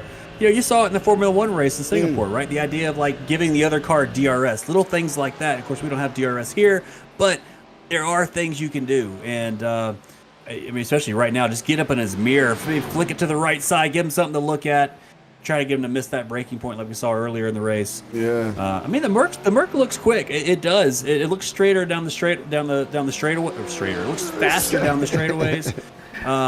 I promise you, James, I'm not drinking. You look straighter on the straights, everybody. There you go. You go faster that way. Obviously, everybody knows that. Yeah, we'll copyright that on the 24th of September at 9:05 in the UK. Chris Hannigan, if you keep the car straight, it goes faster on the straights. Just to let you all know that one. Well, it just looks like O'Connor's not got the pace coming out the chicanes. He hasn't got the pace coming out the Prima Variante. Doesn't look like he's got the burst coming out the second Variante, and he looks like if he can carry enough coming out of Lesmo 2, he might have enough going up to the Ascari. But Thompson's looking quick. Thompson's there. Thompson's there on Cook right now. He might think about something for Ascari here. He's giving him a little peek. Just give him something to look at. You're not really thinking about overtaking there. And let's see the inputs here. This is clean. Oh, it's super clean. Look at this. Super clean. Runs out wide there. Losing a little bit of time on that wide exit, but I think he's going to make a move. Yeah, O'Connor's I think it's only a matter of time here. O'Connor's too far back. I think it's only a matter of time. Yeah, I agree. Yeah. O'Connor's not there to give Cook a hand. He's not putting the pressure on Thomsen. Whether or not Connor's on a little bit of a fuel save. Wiggle. I gotta be careful there. Nice catch though. Didn't really lose any time. Let's see what he's got down the front straightaway. Run, run, run. Get as close as you can. Get all those extra little KPHs you can pick up along the way. He's going to make a dive. He's close enough. Let's see. Flick it to the right side. Get there under braking. Is he there? He is there. Yep. Cook's just going to leave the... What? Give him room. I'm confused. And off he goes. Right, I'm confused. And I know both of them, these drivers, Cook and O'Connor. Why did neither of them defend that inside line? Why did neither of them defend that line? They both left the door open. They've both been robbed by Thomsen. He's literally come in and stole their slippers and TV. The door was left open that much for him. Cook's now got to slow down. That's going to allow O'Connor to run alongside. But why did none of them defend the line? He didn't defend it into Parabolica. He didn't defend it into the Variante either. Why, Chris? I don't get that when you're battling on track for position that you didn't defend harder. I mean, it's just not your race. I mean, look how far he is down the road already, James. These are things that, you know, when as a driver, you have to make a decision. Okay, what is my race? What am I going to sacrifice my race for? You know, is it worth getting into an incident when you're someone like? Well, now my timing's just gone on squirrely again. I apologize, but yeah, I mean, if he's not your race, it's not. Just let him go. Just let it run your race. Do your thing. Let him go do what he's going to do. And, you know, just try to lick your wounds at the end and be there. But I thought with the timing I had a second ago, and I apologize, it's not working now. But, yeah, I mean, if Jonathan's running the AM division, right? I'm just going to ask the questions. I can't see. Yeah, he's running the BMW. Yeah, so he's the well, maybe he's not. I thought he was the leader of the AM division, but I think he's actually he's leader of the AMs. He is leader of the AMs. Okay, so that's not his. So he's not racing Patrik Thomsen. And Patrick's a pro. Let him go. Keep towing the other guy around if that's what he needs, and you know, run your race. I mean, it makes sense to me to let the driver go. If he's faster, don't hold him up. Don't try to cause an incident. Just let him have his race and go. If you're gonna do it, back off turn one. Don't go side by side to there, and just let him run. Me personally, I would have been defending. I'm sorry, I would have been defending stoutly against Thomsen there as well. I want to make him use as much as I can to try and get past me. One man that we haven't actually touched on today, and that's partly because we haven't really seen him. He's gone around stealthily for an hour and 4 minutes, is Jason Haddington. Ooh, yeah, you don't want to be there, sir. Jason Haddington now is going to be battling with Tom Bingham for 11th and 12th in class. Haddington has just gone off, made a mistake there, Chris, and unfortunately he's lost a position. I think that could have been a slowdown there. Yeah, unfortunately, I got some technical issues. James, you got the cover for me for a second. I can't see the race anymore, so I don't have a comment on that one, but I got the timing still up, so why don't you carry it just for another minute here as I try to get the video back. Yep, working. Working. Right. There we go. Back at it. So, yeah, I missed that one. Didn't get to see it, but... Yeah, Addington run wide, unfortunately, and went off and went through. Bingham went through. So they're now battling away together. Tatler and De Ruyter still together, been working all the way through. Martinez still battling away with Benici. These guys have been on a bungee cord to each other here, Chris. They haven't left each other alone. No, yeah, these two have been super close. I mean, really the whole race. Yeah. I thought when Benici got by, I thought he was going to pull away for a while, but he really hasn't. Martinez has done a great job of just staying in the slipstream and just getting... I mean, if Benici is the faster car, it's a good place to be. Just get the tow, get pulled around the track, get the benefit of being close to another driver like that. You know, by my math, James, which we know how great it is, we're about 3 laps away from a pit stop here. So I think we're going to start seeing second runs come in. We will have to have a third, you know, at this rate, we'll have to have at least one more. Safety car, maybe stretch the final load up. We haven't seen one yet. No. And, you know, maybe we won't get one at all and you just got to run it all the way empty. So I don't think you can stretch. I mean, if you were going to stretch a tank, this would have been the stint to stretch it on. You can't really stretch, you know, the final You're not going to get 50 there. minutes No. out of a tank. Yeah, there's not possible. So, you're going to have to make another pit stop here, boys. Yeah, they are.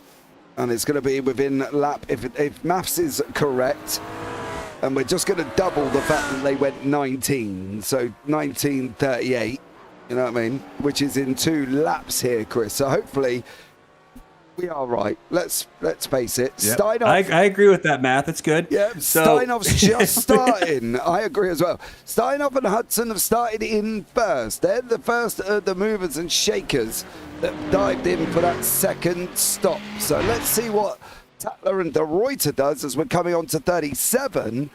Are they now going to start looking at going in at the end of this lap, beginning of the end of this one or the end of the next one?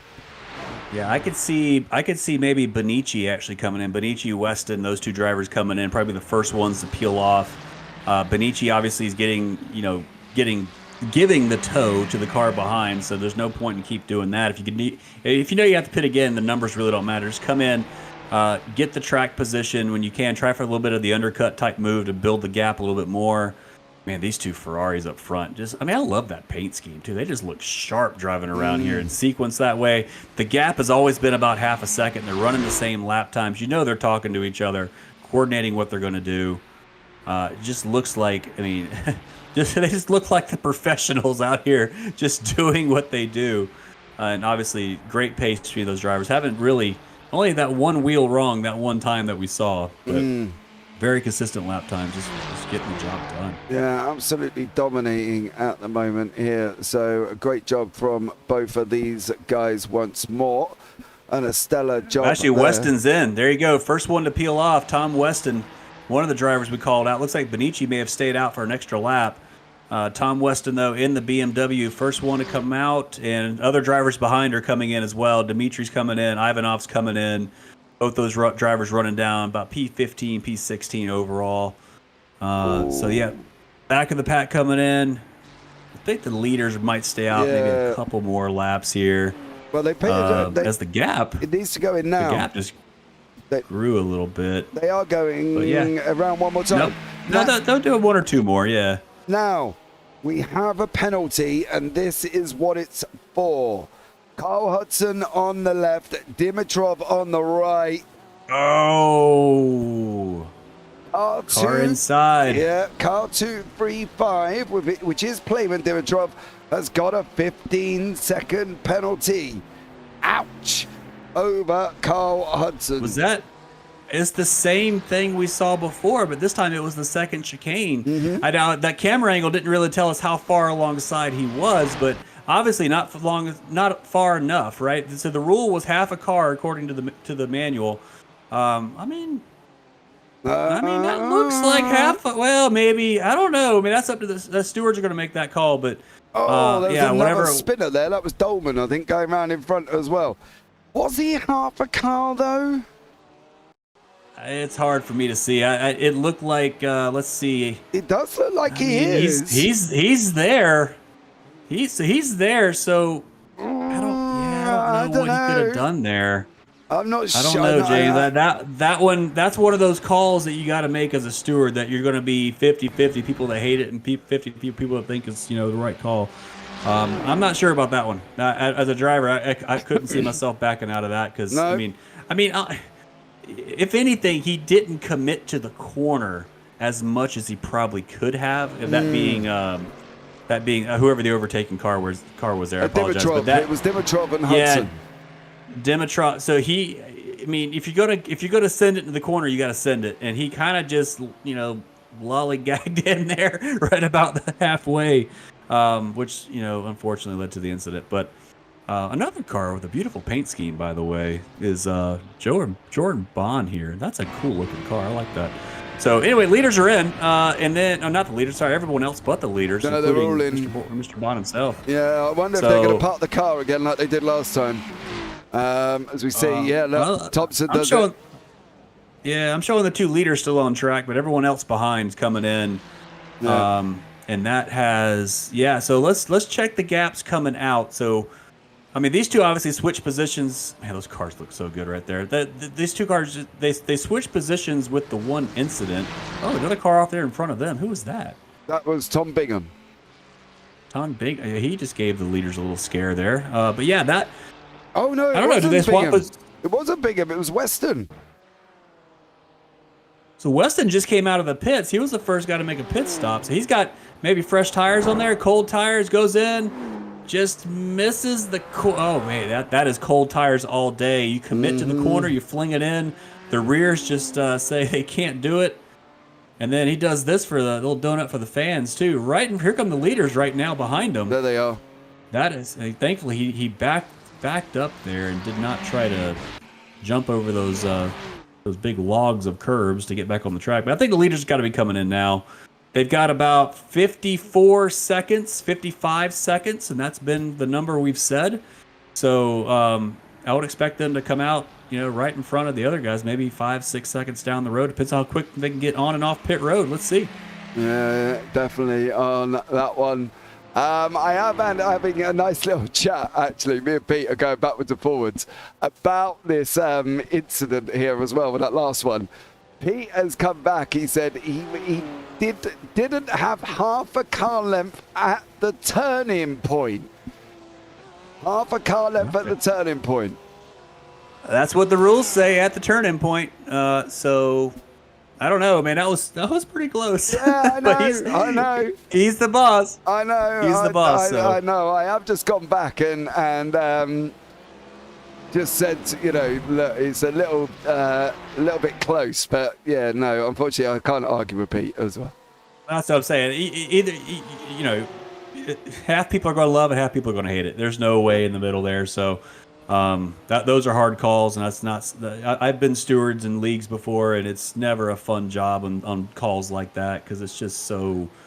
I mean, what should have happened there was what should have happened there was if he wasn't going to make the overtake, he should have backed out of it, and they should have lived to drive another day. But there you go. But then has he interpreted that rule where he was half a car left on the run-in?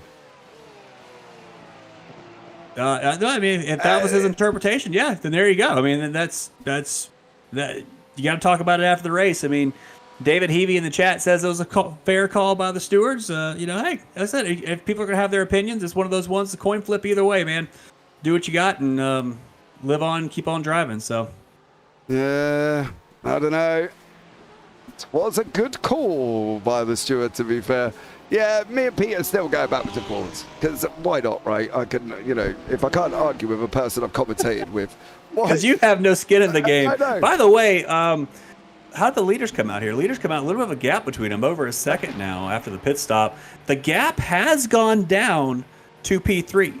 So the leaders lost about a second there on the pit stop. The gap to P3 now is about 7.3 seconds. It was up to about 8.5. So, I don't know. Maybe Kay did a great job getting on and off pit road. Which, by the way, look, can we just pause for a second? Kay Von Paradin, up 11 positions to P3 with no safety cars, no yellow flags, none of that extra stuff to make it fun and fair. 11 positions up and only 7 seconds off the leaders. Mm-hmm. What a run for Kay right now, working up the field. And honestly, plenty of time to continue to move up. We've got, 45 minutes left in this race roundabout? Yeah. Plenty of time to get up there and scrap with the leaders here. So not over by any shape. No, leaders are coming into the back end of the AMs as well. So the likes of Matthew Tatler's going to be a little bit careful there because Steinhoff's in front of him and so is Jason Hannington. So they're going to be coming into the back of the leaders. Back of the back of the pack. So, yeah, it's going to be interesting here as well. Now, the two people that have not done themselves favours is Ryan O'Connor and still John Cook, because now they have dropped into the clutches of Jerome Baum. They've got to sort this out. Whatever these Performance Link boys are doing, don't do this. It clearly is not working for you. I'm not sure what your strategy is. I'm not sure what your game plan is, but whatever it is, it ain't working. Yeah, they just can't seem to get away from each other, can they? It's just not helping. Honestly, it's really not helping either one of them. I mean, they're putting in respectable lap times, but the problem is they're not putting in fast enough lap times to keep the gap from the cars behind. Just as you said, they've already lost the positions to Thomsen. They're about to be under the clutches of Bond, just like you said. So figure it out, boys. I mean, if you guys give yourself a little bit more room in between each other or something, but it's not working. Yep, it ain't. It ain't working. They've got to get it sorted out. So there you go. They've got to get it sorted out. Just another note, the gap to P3 is still going down. K Von Bart partying here it was 7.3. Now it's 6.7 within a lap. So Kay is cooking after the leaders here. We are going to have a race for the lead if this pace continues here. Yeah. And I would offer to do some math to tell you what lap we're going to have it on. But go on then, mate. Up we go. Yeah. AWS is not going to be my favorite for this. So, but no, I mean, I think Kay's going to run him down. It's going to be close. Yeah. The lap times are going to be there, so we'll keep an eye. I'll keep an eye on that. We'll see. Yeah. So I finished arguing with Pete in the steward's booth now in race control. Basically, he's just come back and he said, "Look, you know, James, you call it as you see it, which we generally will do, but it will be assessed." But the same every time by the race control. So the race control are going to be consistent. There isn't going to be any, oh, well, you called that for this one and you called that for that one and you didn't do that for this one, but you did it for that one. Pete has basically said it will be the same across the board. So if you're sticking your nose in, make sure that half car works. Thomsen got a lot better run there than Kay did. Unfortunately for Kay, Kay is now under pressure from Thomsen. As you say, that gap up in front is a little bit extending at the moment here as well. Tom Bingham and Carl Hudson are side by side going into the Ascari, nearly there as well. Bingham backs out, but at least they're going to be consistent in race control, Chris, at the end of the day. And that's all you can ask for, right? I mean, that's all you can really hope and expect, and I respect that. I'll tell you what else I respect, though, is the defense from Carl Hudson here, because he is throwing those blocks. We saw he doesn't yield to anybody that has, maybe half the car length on the inside. I want to see what happens here with Tom Bingham, though, because, I mean, Bingham's obviously got a quick driver here. He's going to have a run going into turn one. He looks super close enough. Will Hudson yield, or will Hudson keep that Porsche right on the inside? Here we go, side by side, turn one. It's going to be Hudson versus Bingham. Bingham's there. Is Hudson going to yield? He is trying to switch back behind. Wow. Bingham runs really wide on exit there. I think expecting Hudson to still be there. He gave him an insurmountable amount of room there. Yeah, probably a little too much, and that's going to leave Hudson right on the rear bumper. You can see him there on the rear camera on the dash, but here he comes through the long curved grande up to the second chicane. Pocket in the Now they're middle. going to stay single file through here. That's all you need. Yep, I think they maybe settle in this position for the next lap or so. And by the way, gap from I know Kay and Patrick had a moment a few laps ago, but by the way, that gap's down to 6 seconds, 6.2. So it is still going down. Kay's pulled out a 2-second gap over Thomsen up front, continuing to work toward the front. Yeah, I can't see Thompson's not done any dramas unless he's not done himself any favours and got a slowdown. The gap was just 2 seconds ago. It was down to 5.7. It's back in and out between the 6s and the 5s at the moment. So Kay's doing a stellar job trying to get that car forward. So a great job from Kay on that one. O'Connor and Cook, yeah, they're going to rule the day. They started this, and I'm not quite sure where they were going with it either, to be honest. I think there needed to be some clear team strategy, some clear team orders there, Chris. I don't like team orders, but I think that needed that situation because they were fighting and Thomsen just closed them in, didn't he? It did, and you got to do what you got to do. And, on a related note, James, the team order thing, I want you to put your tinfoil hat on for a second because the leaders, I think, right now are probably in the wrong order. I would think, we saw DeRuyter obviously got the pole, led the first half of the race, had an off track and lost to Tatler there, but I think Tatler is holding DeRuyter up right now, and thankfully Kay is, like you say, it's kind of in and out of that 6-7 seconds behind mark. But the other part of that story is that I think that's 6-7 seconds back from DeRuyter, who's running P2. DeRuyter was 1.5 seconds behind the race leader.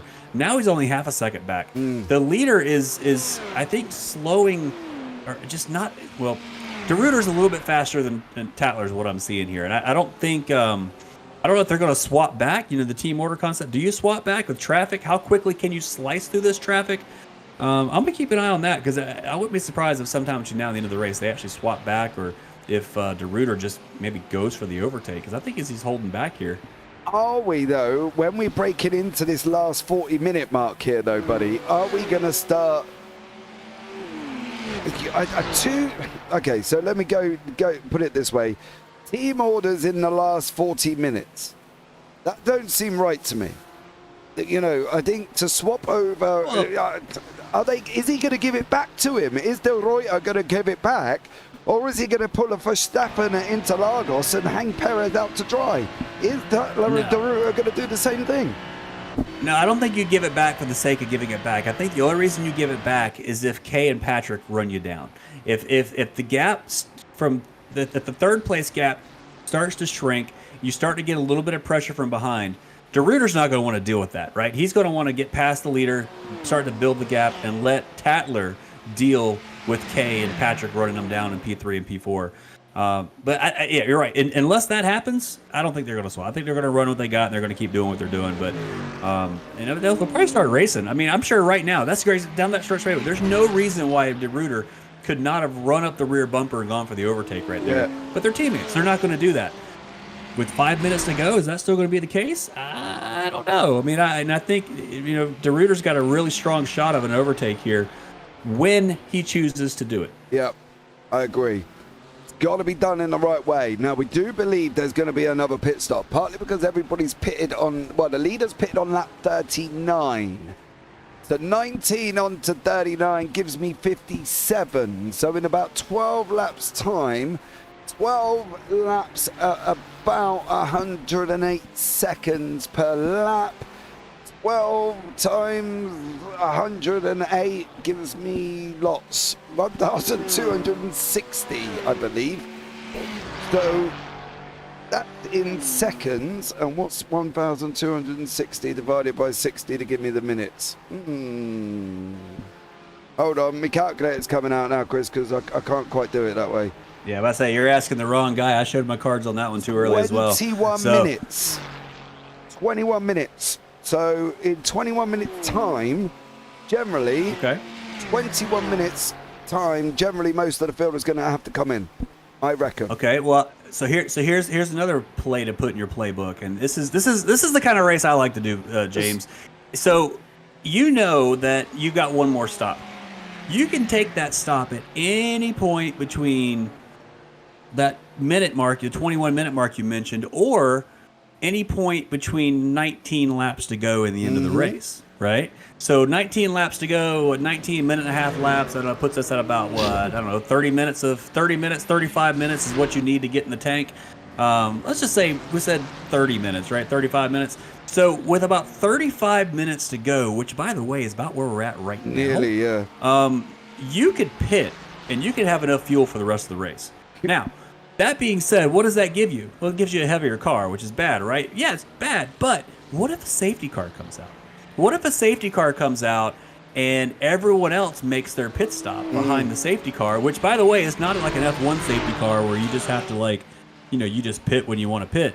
I think I got to go back and look at the race manual again, but if they have to bunch the field up behind the safety car before they pit, then you can almost get like a NASCAR pit, which means you get to pass everybody while they're in pit road. I'm going to pull the rule book out and see if that's a viable strategy or not, but I would be thinking about stuff like that. If you're down there running like Kay or Patrik or Jonathan or Ryan or any of these guys in the top 10 that are not part of these top two cars, I wouldn't throw that plate off the table and come in and get your pit stop early, have enough fuel, don't have to make any other pit stops between now and the end of the race, regardless of what happens on track, and then make the overtakes under safety car if and when it comes. I have found out something interesting. I'm just clarifying whether or not I can mention it. So let me just clarify that situation first, but there's been some interesting developments within the area of the rules, should we say. So let me get clarification on this. I'm going to jump onto Connor and Cook. They're still doing what they've done all race, but they're just, they were just doing it poorly, unfortunately. But they're still trying to do it here, Chris. Yeah, they're still going. They're still... they're running like the leaders are, but unfortunately, they're just not, they're not as quick as the single cars around them. To be fair, though, Bond behind hasn't really run them down. They've kind of settled into a nice routine here. I did look up the rules, and apparently when the safety car comes out, the pits do stay open unless otherwise instructed by race control. So they may or may not close the pits. So, yeah, I don't know.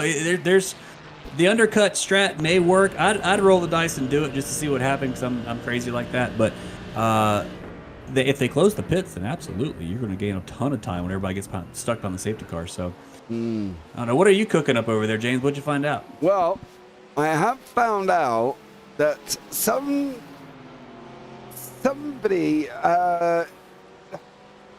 has got a very, very, very high incident count at the moment by not using all the track, should we say, exploiting the track limits to the point of not getting slowdowns. This is what we were saying, right? I mean, you can do that here. You can run as wide as you want and keep clicking those every lap, 3 or 4 a lap if you want to do it right. Yeah, it's basically taking advantage of the track limits to the point of avoiding a time penalty. So I just pulled up the incident count of the off-track counts for these guys, and oh my goodness, there's a bunch. There is, but we've just got to make sure we're looking at the same thing. I think the problem is our incident counts don't register everything, but there is a driver on nearly 69 incidents who has taken this to a new level, should we say, of getting off tracks but avoiding slowdowns. So I'm not. Well, I mean, what's the rule though? I mean, if it's not a problem, it's not a problem. If they're gonna say, is race control saying here with 35 minutes to go that now race incidents are gonna start to be looked at? I don't know. You tell me. Well, the rule book clearly states there's no incident limit, right? Well, there you go. Yeah, but. Okay. It's a great subject, isn't it? Area, because the exploitation of the rules doesn't signify that there's going to be a change coming, right? Because we've seen it in F1. As soon as you exploit the rules, they change it straight away. So whether or not these rules are going to claim and going to come and change due to the no incident limit, but you can't exploit them as much as getting nearly 70 incident points. I mean, I'm looking at one guy right now in the top 5 that's got 61 off tracks in this race so far, and that is out of 47 laps.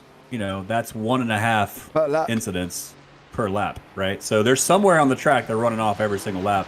What's funny about the leaders, though, as tight as they are nose to tail, like you see here, they're almost running each other's wheel tracks. They have the exact same number of 24 each, which I find fascinating. But, yeah, you can do it. You can do it. Oh, Kay's in the pits. There you go. This is the undercut we're talking about, James. This is it. The undercut. So Kay's come in 35 minutes to go in anticipation of if something happens, I don't need to pit. So there you go. That I love to see that play. To me, that is the pro play. You are ready, and you are just go out there. Now, hopefully, they come out in traffic. Hopefully it means let me rephrase. Hopefully, they don't come out in traffic, and it's not an issue.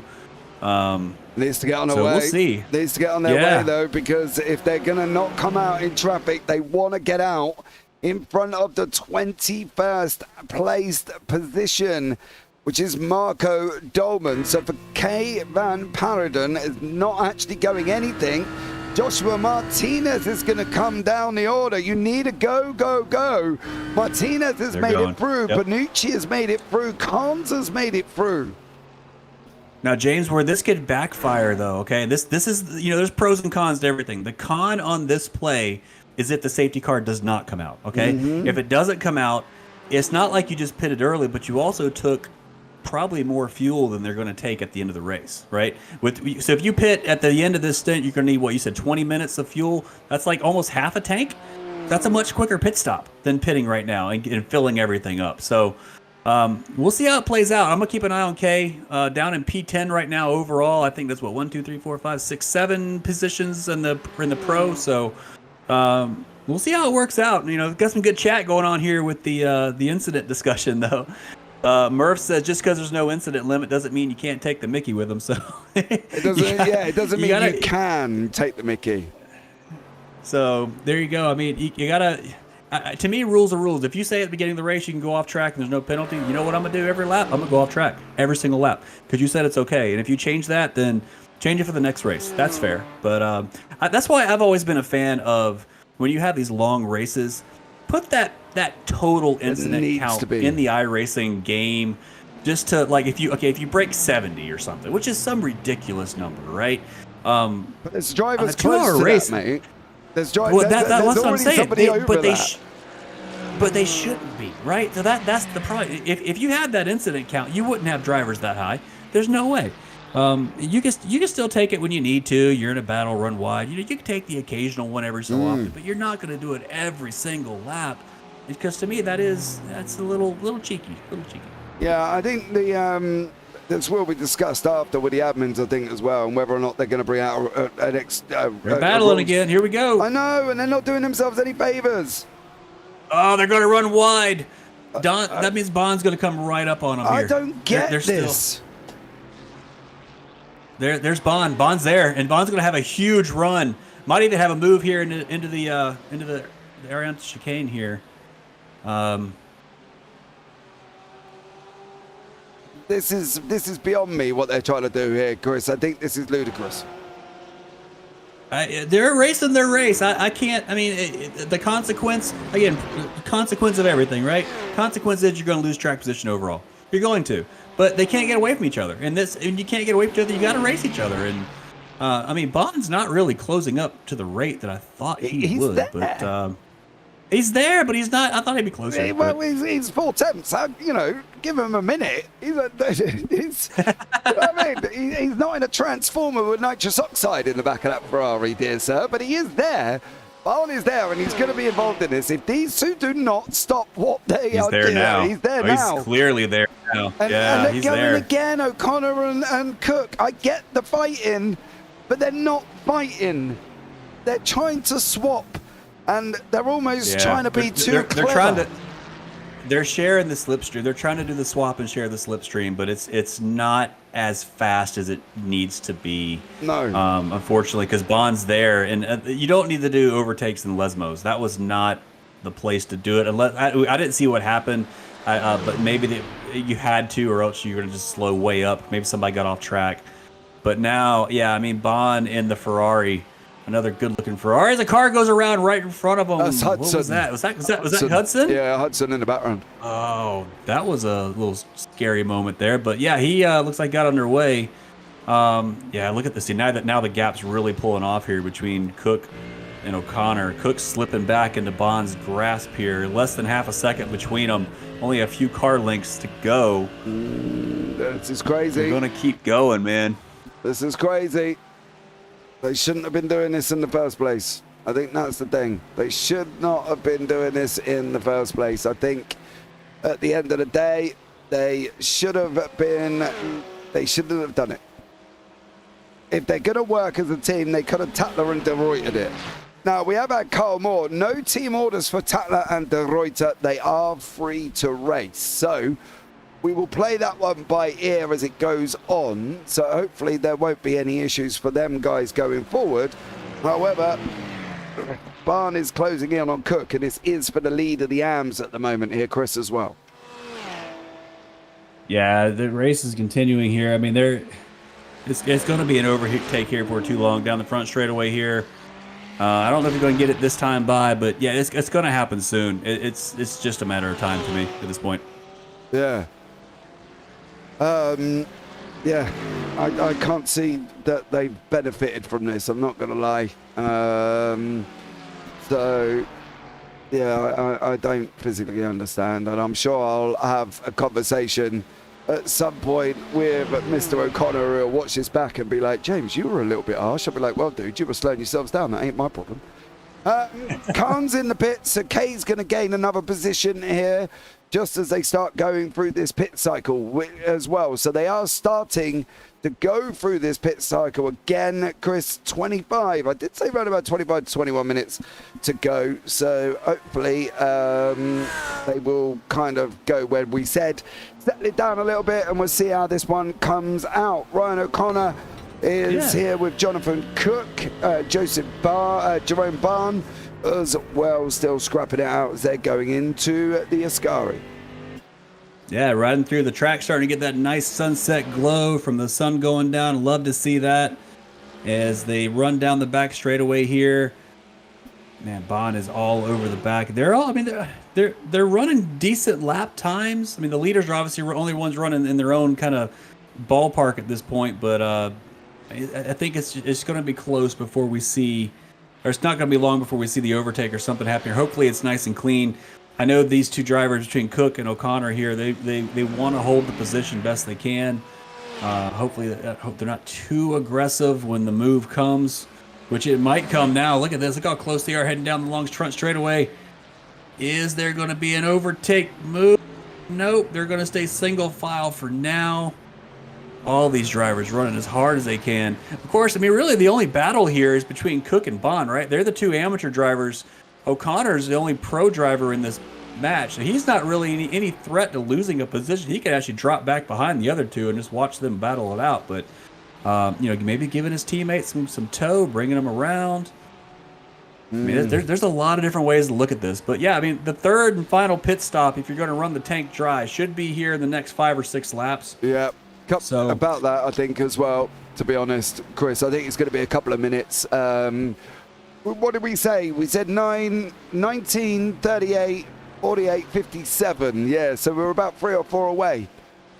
Owen Coleman. If you're Bond, I'd come into the pits right now. I mean, these two guys are probably going to start holding you up a little bit because they're doing their thing. Come in, get your fuel, try the undercut, try to get out in front of them. Yeah, Owen Coleman. Unfortunately, I ran out of talent early on. Yeah, you did, unfortunately. That's a shame. I was quite looking forward to seeing what you were able to do. Sean Benici still battling away with Justin Davies. Joseph Kahn's in the background. They're going to go side by side. Davies is going to relinquish that position. Benici is going to go through. I love them flames out the back of that McLaren. Look at them. It's like marshmallows out the window of the Porsche, isn't it? It's like... yeah, I love toasted marshmallows too, James. It's good stuff, man. It's good stuff. Yeah, a little bit of toasty marshmallows. So there we go. Yeah, I think that would be cool. Ryan O'Connor, you have Johnny Cook nearly lost the position to Jerome Barn there. So yeah, they're it's a still doing what they've been doing. So tough one. Yeah, of course you're getting down in the last 20 minutes of this race. This is the race you've run. This is all the work you've done to get to this point, to see where you'd be at this level of the fight. Because this is, I mean, these long endurance races are 80% just get me to the end, and then finally you're at the end. Now let's go race. And now we're in that racing phase. The cars are going to be what they are. The track is probably cooling off right now as the sun gets low, which means it gets a little bit grippier. These tire models at iRacing, the cooler track generally have more grip. So some of these setups, maybe, you know, depending on how they tuned them, they could be either dialing in or getting worse, perhaps. But we'll see. We'll see. Take a good look here at Joseph Carnes, is one of these drivers that's already made his last and final pit stop, I believe. He's 3 laps. Lap 51, he made it though. A little bit earlier than normal.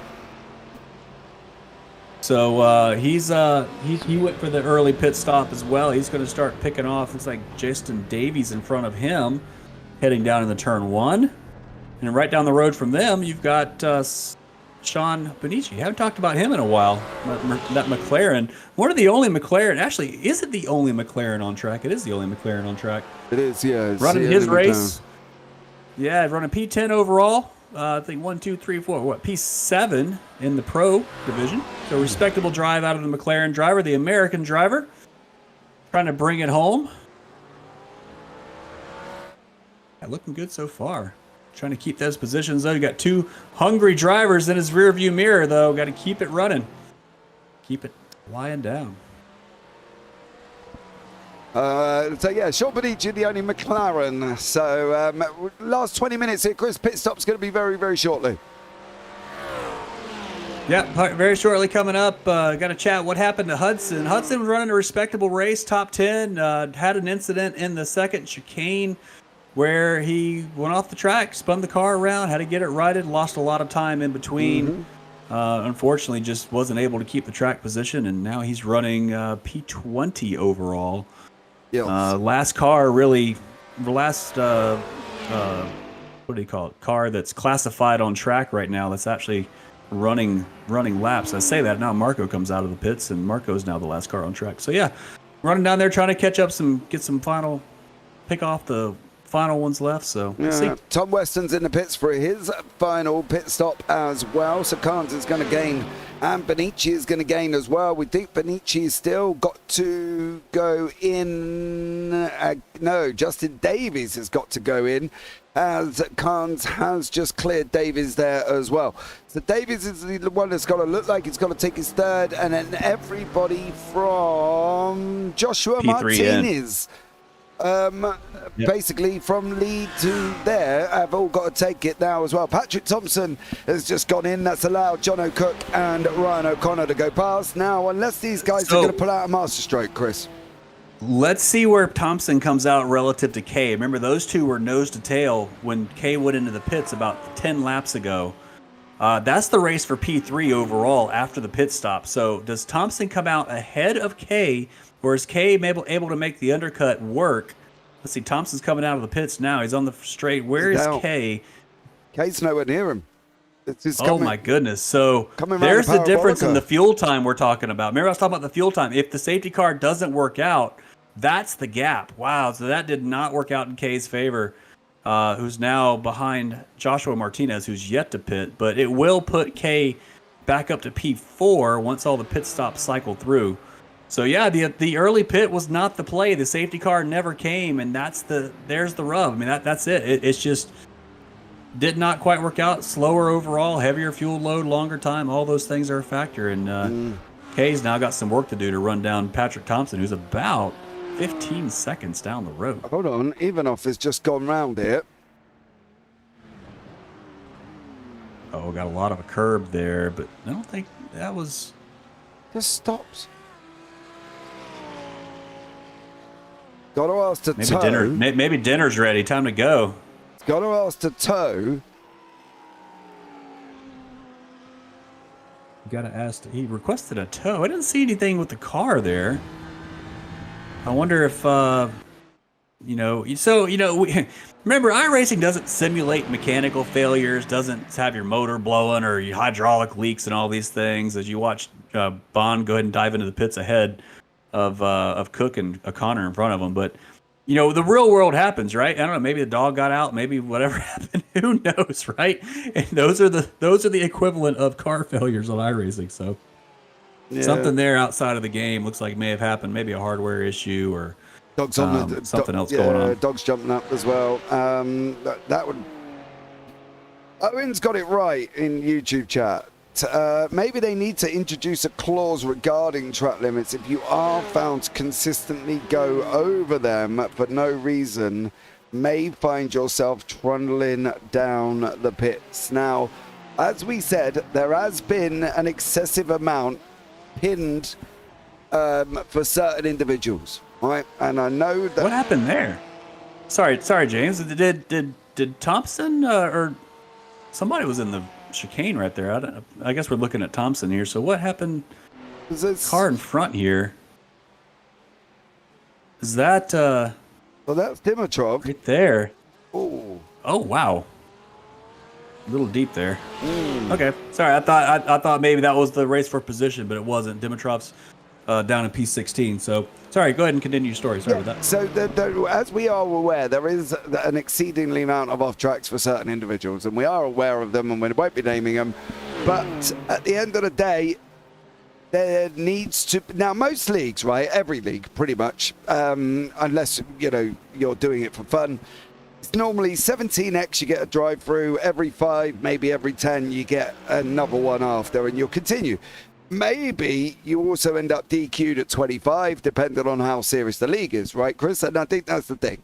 Now, that's what I do for the leagues that JPB run. What's yours for the league that you do? We don't have one, but we lose points when you get past 30. Right. That's did. That's the penalty. Oh, and an overshot. O'Connor. That was O'Connor overshot his pit. That's going to let Cook come out in front. Yeah. O'Connor Cook was in front anyway, but it's going to give Cook a bigger gap. But so these two should actually lose positions to Patrik Thomsen and perhaps Bond. Because remember, Bond was on track right behind them and pitted a few laps ago. He's going so let's now. see where Bond is. There's Bond right there. And Bond's going to take the overtake, I believe, into turn 1. Let's see. This is going to be nip and tuck here, James. He's got him. Oh, easy. Got him. Bond. The undertake worked. The undertake. The undertake. Undercut. Okay. Undercut. Oh, my gosh. I've been hanging around the NASCAR guys too long. So the undercut happened. And, easy move there. That's going to put Bond up to P4. Big loser in this all sequence was K, by the way, with the early pit stop. That's why you don't listen to what I say. They are down in P7 behind everybody else now. So there you go. But yeah, I mean, for the incident thing, it's, the other issue with this, James, to be fair, is race control. The iRacing APIs aren't great at telling you what the incident is, right? It just says incident. And it's not, some of them will tell you off track versus car contacts and all that stuff. So again, pros and cons. Either you got to come up with a system. But you got to have an objective in mind. Like, what's the goal? If the goal is to promote clean racing, where you have to stay on track, then yeah, put a total incident limit on some outrageous number. Now you mentioned 17, I mentioned 30. Put 70 on there. Some huge number that it requires. 70 is 30 was what 20. There's the math coming out again, James. It's 30. What? 70 divided by 5. 20. It's 20. It's 20 car crashes with other cars. It's huge. It's a big number. But is that's number not? That's not even right either, is it? No, it's. What are you doing? What's 70 divided by 5, James? Tell me. I don't know. 17. Give or take. 14. It's 14. There you go. It's 14. No, it's not. No, 17. 17. 35. 17. Give or take. Oh my! This has been a long weekend. But the point is, it's a lot, right? It's a lot of crashes, and you're never going to hit that number. You're not. But if you go off track every lap, you will. So that high number will force drivers to maybe run 60 of them, sure, but then you have to stop, right? So that's one way of doing it. The overall limit, putting it down to like a 30 or 40 is tough, because if you do have a few incidents with other cars, those 4Xs really add up over time. So it's a balance. You got to find what works best for the league. You got to think about what are you trying to protect. Generally, in like the 24-hour iRacing races that they do, typically you'll get like 50 or something, and then you get a drive-through. Oh, there's a big run there. That's going to be Bond overtaking a lap back marker there. But you have you get like a big number, and then you get like every 20 more you have like a drive-through or something, And I remember when we do our 24-hour races like Le Mans, Nürburgring, and all these things, that you tend to use that number as like a guide. Like, that's an off track right there. That was off track all day. But it's, again, if it doesn't matter, it doesn't matter. And so you try to just use that as a guide of like, okay, how far. How have I done? Am I within am I where I should be? Am I used up too many? And you will adjust your driving style to avoid getting when you get close, you will stop going off track, I promise you, because you don't want that drive through, or you don't want that 30-second stop and go, or whatever it's set to. So all that's configurable, but I don't agree. I don't agree with the hindsight of criticizing the drivers. If they were told no incident limit, then I'd be out there doing the exact same thing. Make an adjustment for next race, sure, no problem. But you can't penalize these guys for doing it now. No, I think that's the thing. They're not going to do anything about it now, right? Because we're 10 minutes away from the end and we're on lap 60. They physically cannot do anything about it. It will be an admin's choice of what they're going to do next time.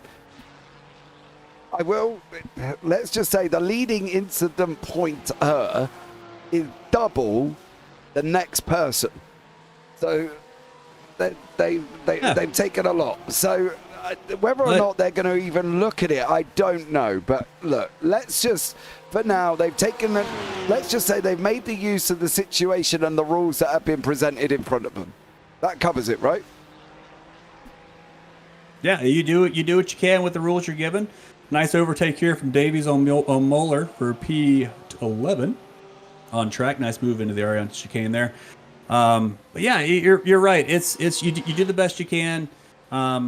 If you want to make an adjustment. This is a bad track for off tracks. This track, Spa, Coda, all these type of F1 tracks with all the paved runoff, that the flat curbs. It's just so easy to push the car beyond them. Put them on a track like I don't know, Lime Rock or something though. Then they're coming out together. They're coming out together. Oh, here we go. Tatler's going to have a massive overspeed on De Ruyter. Coming down into the first chicane now. They both come out. It is Tatler. Tatler's taken it over De Ruyter. De Ruyter left his pit stop a little bit later and now did not manage it. Tatler got him on the exit. So Tatler is back into P1 with De Ruyter half a second back with 9 minutes to go. Yeah, they're right where they were right before they started that sequence. I didn't even catch they went in separately. I thought they went in together, but you're right. They came out separately trying to spice it up a little bit, and it didn't make any difference whatsoever. The gap is exactly the same. You're right. We got about 10 minutes to go here. If De Ruyter's going to make a move, he's got to do it soon. He's running out of time. I think he's faster. I just don't think, this is a lot like NASCAR racing on the oval, James. If you make the move too early, they'll get you back. So if you're going to do it, maybe make it on the last lap. You take the white flag. That's when you make your move and hope they don't get you by the time they come back around. So we'll see. Just keep an eye on this. This is going to get spicy. Yeah, it is. It will do as well. 8.5 minutes to go. So, yeah. It's I can't believe how far K is behind after that early pit stop. We must have missed an incident or something. No, but it shouldn't have been that much. I mean, I feel bad for K because I like the play. I don't think it was the strategy. I think there was an incident on track. And speaking of incident on track, what we got here? Tom Weston. Tom Weston in this BMW just carries too much speed and does a little drift for the fans. Doesn't hit anything. That was But yeah, that was interesting. Okay. Too much speed. Maybe got a wheel off in the grass. I didn't see him do it, but that was odd. He didn't. He just literally the back end. But De Ruyter and Tatler are fine out. They've just come through the Variante, the Prima Variante, of course, before we go on to the second one here. Tatler, De Ruyter still half a second back. Cook and O'Connor still where they are.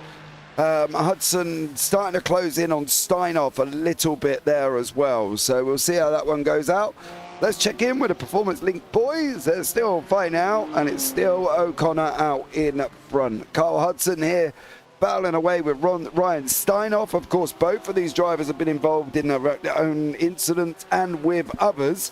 Of course, Shipley and Steinhoff coming together on lap 24. Then you've obviously had Steinhoff doing it on his own, and then Hudson doing it on his own. Hudson's on the defense here. Hudson squeezing him a little bit there. Put him against the white line. Can he do it? Is he going to run it in deep? Two Porsches going side by side. Take it out. He's going to get him. Giving it up. A little bit of contact. Oh, he tried to hit him back. Did he try to hit him back, or did he just get loose on the gravel there? That was a little sus. We'll keep an eye on that and see how it plays out. But yeah, Carl lost the position there. Was it sus, or did he just get a wiggle on? Watch. We'll watch it. I don't know if let's see it from here. This is a great angle. They're going to go side by side down the front straightaway. He may have gotten his right sides on the curve and kind of got the car upset, but I mean, he definitely cleared him through the first one. But then you see him squeezing him there. Sent it. Yeah, he squeezed him a little bit for sure. But then Steinhoff just sent it in the second chicane. I mean, fairly so. Nothing wrong on Steinhoff's move there. So turning in here, it's a late apex turn all the way in. See, he goes back in. There's the contact. No, wiggled. Oh, you got the wiggles. Yeah, okay, I take it back. It wasn't. It looked in the moment. It looked. Yeah, no, but you got the wiggles. Yeah. Oh, look at the battle. Their leaders are finally going after it here. Curve Grande. You got De Ruyter going to try to send it on the left side all the way around Longway down into the second chicane. He's there. How racy will they be? Nope. Nice and clean. Nice and like gentlemen, man. Look at this. So now can Tatler bring it back? I wouldn't have been well. You've still got 5 minutes here. You still got a few laps to let this play out. Hopefully, you didn't make the move too early. Let's see if Rattler can respond. Rattler or Tatler? Tatler. Who is this Rattler person you're talking of here? Yes. How many times have I said that? I just realized I caught myself saying it. Hopefully, I haven't said it all stream. But the Tatler. I'm just gonna call him that. He is running down his partner. You got me doing the giggles now. I can't do this. Chris is through moving the back chicane. in a minute, guys. He's just lost what he's got on here. Yeah. What year is it? What's going on? I don't know. Tatler and De Ruyter still fighting out up front there, Chris. Let's put you back on track. You're almost like a Sky Electric car that's fallen off the rails. Come on, You're going to fire me after today. I see it coming already. So here we go. Into the Parabolica. They go nose to tail. Probably about 3 laps to go, I'm guessing. So let's see. We're going to get a run. Can Tatler run down his teammate? Is he going to try to make a move? Or is he going to sit in this nice slipstream position and just sit here until it's the white flag? You know, that's right there. That is a brave or silly move. Sitting there on the white flag, that stems 2 things. You're either very brave or you've lost a plot, because there's no guarantees that you're going to get through. And De Ruyter is looking quicker through the first chicane as well, through the Variante. So for Tatler, I wouldn't be looking at doing that. I'm not going to lie. I would not be looking at doing that move. I would be looking at trying to upset him all the way around the circuit and seeing how he gets on. Got a couple wheels in the dirt there a little bit. Maybe looking in his mirror. Should be looking out that windshield. But the grass physics changed here a few weeks ago as well, right? Yeah. So back in the day, that would have the grass used to really upset the cars especially under braking. But now there's a lot of jokes going around how the grass has more grip under braking than the actual pavement does. But he's right there now. He is all over the rear wing.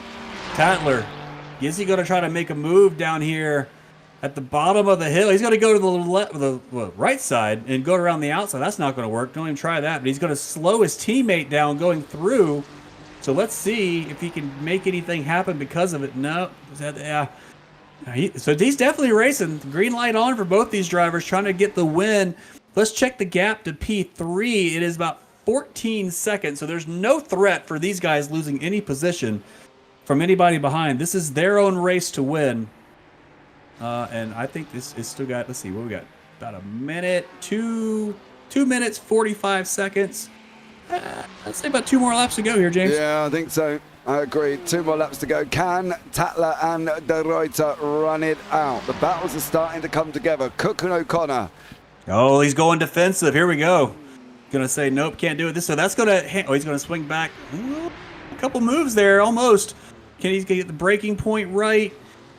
He did. He got the braking point right. They handled that very well. It's super easy to when you're fighting in the turn 1 at Monza. You're carrying more speed because you're in the slipstream, right? That extra speed, it may only be a few kph or miles per hour, but it messes up your braking point. Your braking point has to back up. If you're offline, you have to change your braking point. So I've seen that happen so many times. Someone goes kind of offline to the right there and kind of defend, and they just overshoot the corner because it's a different geometry of a corner. But she's in. He's in. They're in. Sorry. Didn't have enough. Pitted too early. Didn't have enough. And that was splash and go. It just goes worse for K.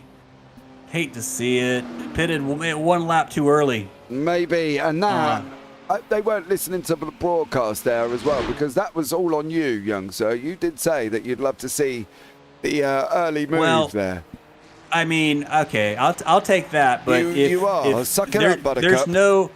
You could stretch 2 laps of fuel out of the car. Just to be fair, I'll just say that. But if you needed, anyway, so moving on, the leaders here are still nose to tail, and I think this should be the white flag here, James. There it is, final lap of the race here for these guys. They are coming around the Curva Parabolica, or Michele Alboreto Curva Parabolica here as well, and now De Ruyter's on the defense. Where is Tatler? Is too far back. Not too far back. De Ruyter 147.155 here as well. Tatler a little bit too far back to be making a difference here, Chris. And I think, to be honest, this is going to be nothing more than De Ruyter's victory. I think he's looked too strong over the rest of the lap, and I don't believe Tatler's going to be able to get through.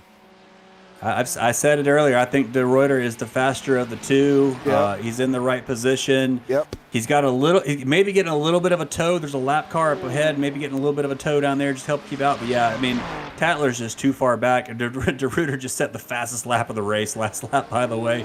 Just go ahead and put on the afterburner and go. But yeah, at this point, I think it's going to be, I don't know. I mean, as soon as I say that now, look how close Tatler is. Tatler's there. That's close enough to if De Ruyter has a bad exit on any one of these corners, Tatler's ready to pounce. That's a good exit. So, but I mean, he's there. He is there. He's got the slipstream. Can he make a move? Is De Ruyter going to go defensive here? No, he's going to stay. He's not even bothered by it. Look at him. I'm just going to run my line. You do you. Let's see. We got one straightaway left to do it.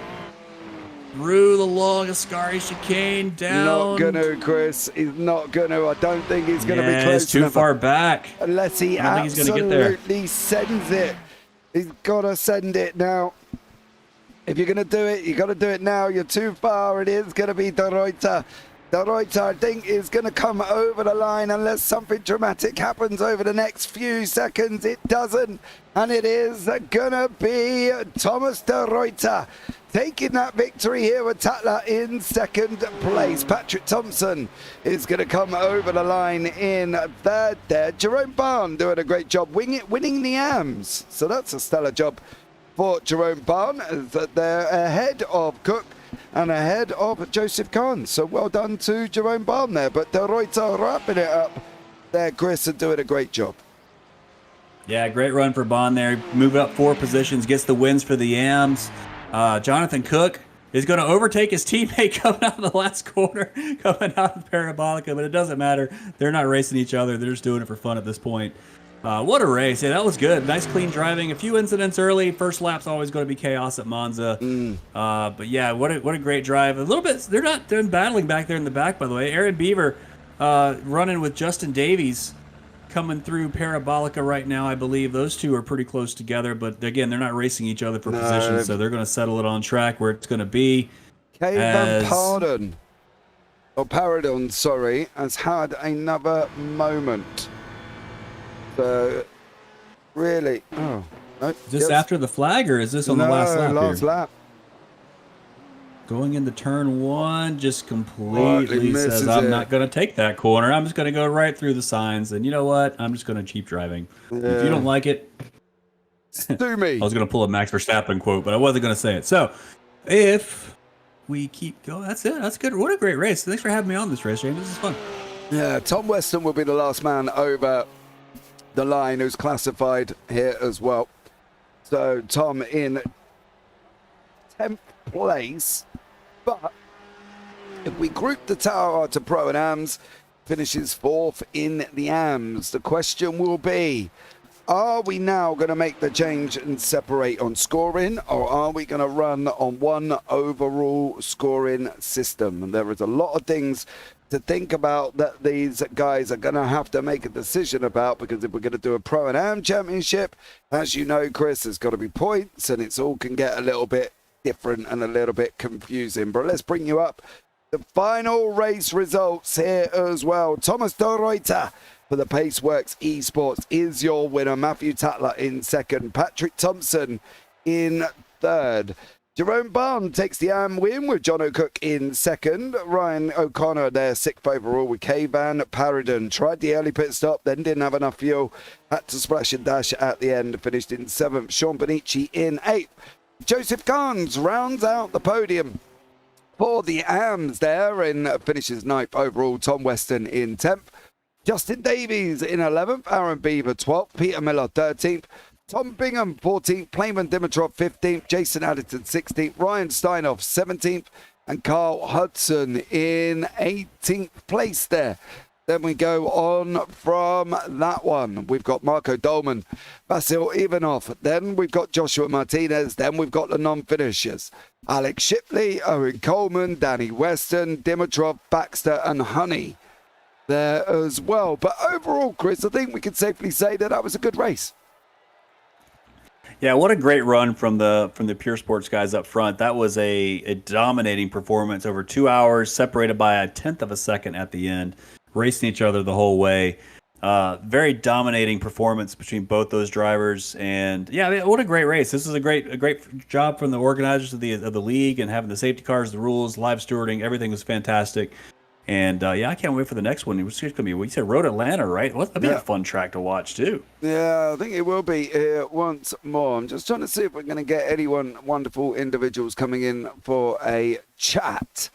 Let's just see here as well if we can get the guys in for interviews to have a quick chinwag.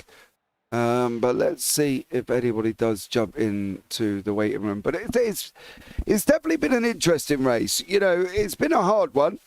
66 laps of Monza, 2-hour endurance. There's definitely going to be some interesting situations in the back of all of this with the stewards dealing with how they're going to deal with situations, I think, as well, Chris. You know, I think they may need to look at the rules because I'm aware that the individual finished up with over 100 incident points. Hey, but if it's not a rule, I can't fault them for it, right? I know what you're saying, and I get that. So if they want to, you know, that's up for the league admins to decide how they want to handle that moving forward. To me, off tracks, you know, the iRacing system does a pretty good job of gaining an advantage. Like if you go off track and actually gain an advantage, the slowdowns do a good job of policing that. The off tracks are meant to keep people on the road. You know, if you're not too worried about that, then that is what it is. You're fine with it. So, yeah, great race though. Fun race to watch, and again, dominating performance from the lead two Ferraris. That was super clean all the way through. Yeah, I'm just trying to get. There are people trying to get in for an interview, but we're having slight problems getting them into the booth here. So let's see if we can get people in. I believe we might have Matthew Tatler, who physically I cannot move in to the thing. Why can I not move? Can you move, Matthew? Yeah, I can't move him either. I can't move him. Oh, let me just tell him. I don't have the permissions. Yeah. Yeah. No, somebody's taken mine away as well. So let's see if we can get Matthew Tatler in and whether or not he can get in here as well. If not, we'll have to try and do... Why can I not all of a sudden... I was moving people earlier and now it's all gone Pete Tong. Hold on. I'll do a quick song and dance for everybody on the stream over here while you're doing that. You know. Yeah, go for it. Entertainment. Sweet Home Alabama. Yes. Go for it. Oh, boy. Careful what you wish for, James. I like Sweet You might Home. get a copyright strike on this channel. I don't want that on this channel. No, I don't. Yep. I don't either. I've had to I try. can't get him in. I don't know. I can't move him either. Yeah, this Discord, is do Discord things. So bizarre. Can we jump down to him? I can. Yeah. Can you come with me? That's the question. I can try. We'll see if it lets me. All right, go on. Right. Okay, Matthew, we're going to come down to you. We're not quite sure what's going on, but whatever reason it is, I cannot move you, dear sir. So we'll jump down into the booth with you. How was that race for you at the end of the day? Did you think you were going to get your teammate on the final lap? It was very sweaty, thank you very much. It is. I agree. Yeah. I don't think I was going to get him. I couldn't get a run on him at all. He was too quick. He was proper on the limit. Yeah, I don't think I would have got him. Okay, but the race overall for you, sir, how do you think it went for you in general? Did you finish where you were expected to be finishing, or what do you think the situation was? Well, I would have liked to have beaten my teammate, but, you know, GG's to Thomas and everybody racing today. It was great. It definitely was. Matthew, you sound so calm after just running 2 hours of nose to tail with your teammate at Monza. You just sound so chill and so calm. You've got to be. Is it a relief to have that race over with? I mean, you were so close the entire time, but obviously, you know, you had the middle stint there when Thomas ran wide. I think through the chicane in the first chicane. But I mean, what's the emotion right now? Just happy for the P2, or you really wanting to go for the win there? Yeah, happy for the results for Paceworks. You know, you can't sort of.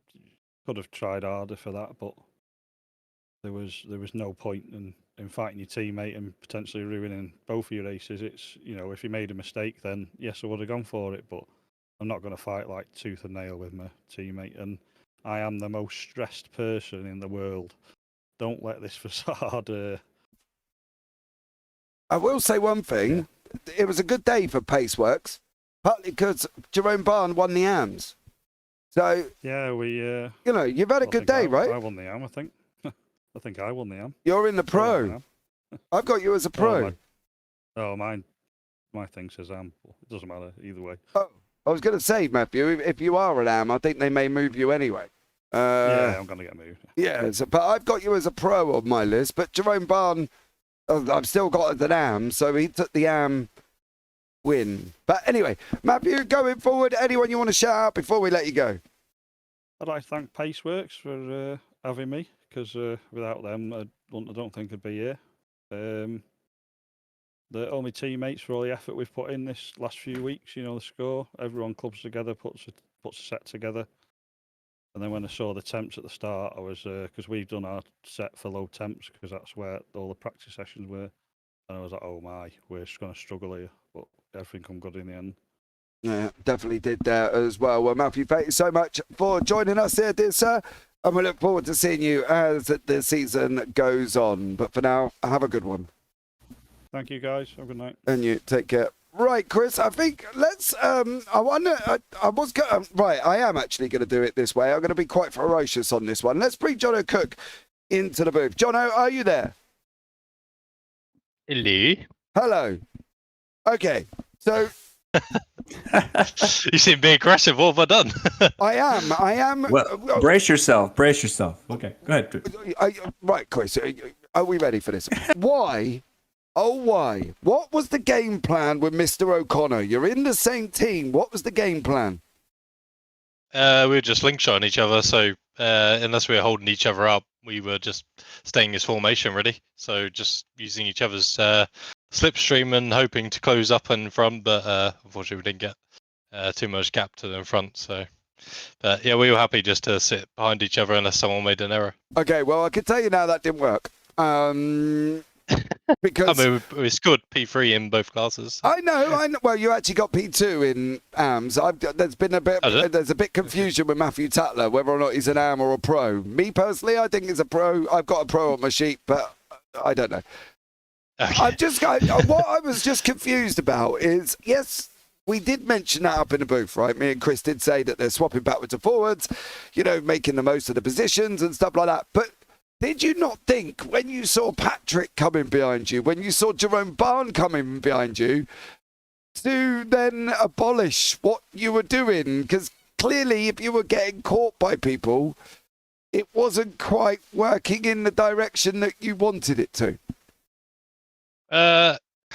Well, there's two answers to this. So Patrik, we thought was on a different strategy. So Ryan thought he pitted after his incident on lap 1. So we thought he was on lower fuel, hence why he was closing so quick. So we weren't going to battle him. We were just letting him pass, or at least not making it easy for him to go past. And then Jerome, that was our error. We made a mistake, and that closed the gap to him. And he jumped us in the pits somehow. So he obviously put in less fuel. So okay. But he didn't catch us on track. He Jerome caught us by the pits. Yeah, so he did. Undercut. Jono, you know I love you, but I've got to ask this question. All right? Okay. When Patrik approached you down the straight, dear sir, how comes you didn't defend the inside? You left the door wide open. Yeah, we thought he was on a different strategy, so I just didn't bother fighting him. And if he's miles ahead on pace anyway, it's just going to hold us up more. So. And also, I'm in AM class, and Patrik is in pro. Yeah, but then you were fighting Ryan for most of the race. You know what I mean? We were working together. Well, Jono, I think that's up for I feel personally attacked in this interview. I was looking forward to come speak to you. Yeah, I do love chatting to you, Jono. You know I do, but I had to bring it up because it was bothering me. My OCD was kicking in through the race. And I was saying to Chris, what are they doing? I sat. You know what? I've do loads of work for James. And I look forward to coming to speak to him for the first time probably ever on a bike. And I've come in it and I've just been attacked the whole time. You haven't. You've had Chris, it was literally driving me crazy, wasn't it? Because we couldn't work out what was going on.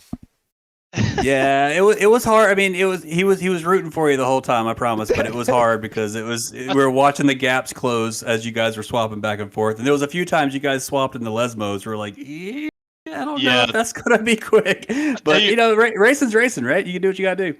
Yeah, I tell you what, I found difficult personally was that every time I let Ryan got a run and got past, I would then catch up a lot easier to him. But when I was in front, I couldn't pull away necessarily. So I think we were just identical on lap times, and obviously having the slipstream to each other, it just made it a lot difficult to actually try to pull away. So and every time Ryan did get in front, he made a mistake or I made a mistake. So it was frustrating on that side that I wasn't able just to follow him and him able to catch up ahead or vice versa. So I can understand your frustration. you can't, Jono. But it was Well, I driving, enjoyed the race anyway. It was driving me crazy. But Jono, look, much love as always, there, bud. Anyone you want to shout out before we let you go? Yeah, I mean, I've got. I did have my teammates in here. I had Tom where Weston were they? and Thomsen. Tom, they've disappeared. But yeah, look, we've recruited a lot more drivers. We've changed our focus at Performance Sync, try and recruit more drivers rather than host a league. So yeah, I'm really happy with the guys we brought on, and Ryan's definitely brought in a lot of experience, has helped us for this race, and obviously helped me as well. So shout out to them, and shout out to you, James, for your awesome commentary all the time. And I look forward to probably boring my girlfriend to death by watching it back tomorrow in the evening with some popcorn or something. Just remember, I love you. That's all you got to remember. Yeah. All right? No, bring her along. I'm sure she will love the commentary. Yeah, I'll see if I get her in for the next race. She can jump in the rig. Yeah, absolutely. Jono, it's been a pleasure, buddy. Look forward to chatting to you as the season goes on. Yeah. Cheers, James. Take Have a care, good man. evening. Right, I want to bring in Joshua Martinez. Now, Joshua has sent me a message and said, I'll do an interview about how I almost threw my computer out the window. Patrick, I can see you. Stay there. I will be with you shortly. But I've got to find out why Joshua Martinez was going to lob his computer out the window. Joshua, welcome in. How are you? Hey, thanks for having me. Okay. Yeah, it's Tell us. it's storming a monsoon outside of my house right now, and I lost power about 3/4 of the way into that race and disconnected from the race. Very disappointing. Oh, but you can't blame that on the computer, can you? No, but it was the first thing within reach that was going to go out the window. Good job we weren't the dog or the cat, wasn't it? You know what I mean? Even one of them or the wife. That would have been even worse. But Joshua, how was your race overall? You know, you were having some nice little battles in the Audi. You know what I mean? You finished 8th in class, 21st overall. You get some points on the board, but how was it generally for you? I think I was running a good race. I believe I was 3rd in class at the time, so it was quite frustrating whenever my screens went black in front of me. I can imagine it was there, Joshua. Well, hopefully for the next one, you won't have this problem. You know what I mean? But it has been a pleasure talking to you because I did really want to find out why your computer was going to go out the window. Joshua, anyone you want to shout out before we let you go? Yeah, just my teammates, the entire Axiom team. We've been practicing for basically a month for this race, and everybody did well. So just shout out to my teammates. Awesome stuff. Well, thank you so much for joining us there, Joshua, and look forward to having a chat with you at the next one at Ride Atlanta. Thank you, sir. Take care. Right, let's bring in Patrik Thomsen here as well. The man finished 3rd on the podium. Patrick, welcome in, sir. How are you? I'm doing pretty fine. Considering how terrible this race was, I'm okay. Well, yeah, I'm pretty sure as well, you know, it was a very interesting one, fighting your way through the field, you know, bad start right at the beginning. What happened at the beginning? I mean, I didn't want to let those two Ferraris get out in front because I knew that the Porsche was going to struggle a lot on this track. It has 0 power compared to every other car. So I wanted to make sure that I could stay in between them and not let them work together and get away. And I might have cut the track a tiny bit too much and got a slowdown on the first lap. Right, okay. Now, how was the incident situation out there? What was it like running around at the moment? Because Monza's very tight for off tracks.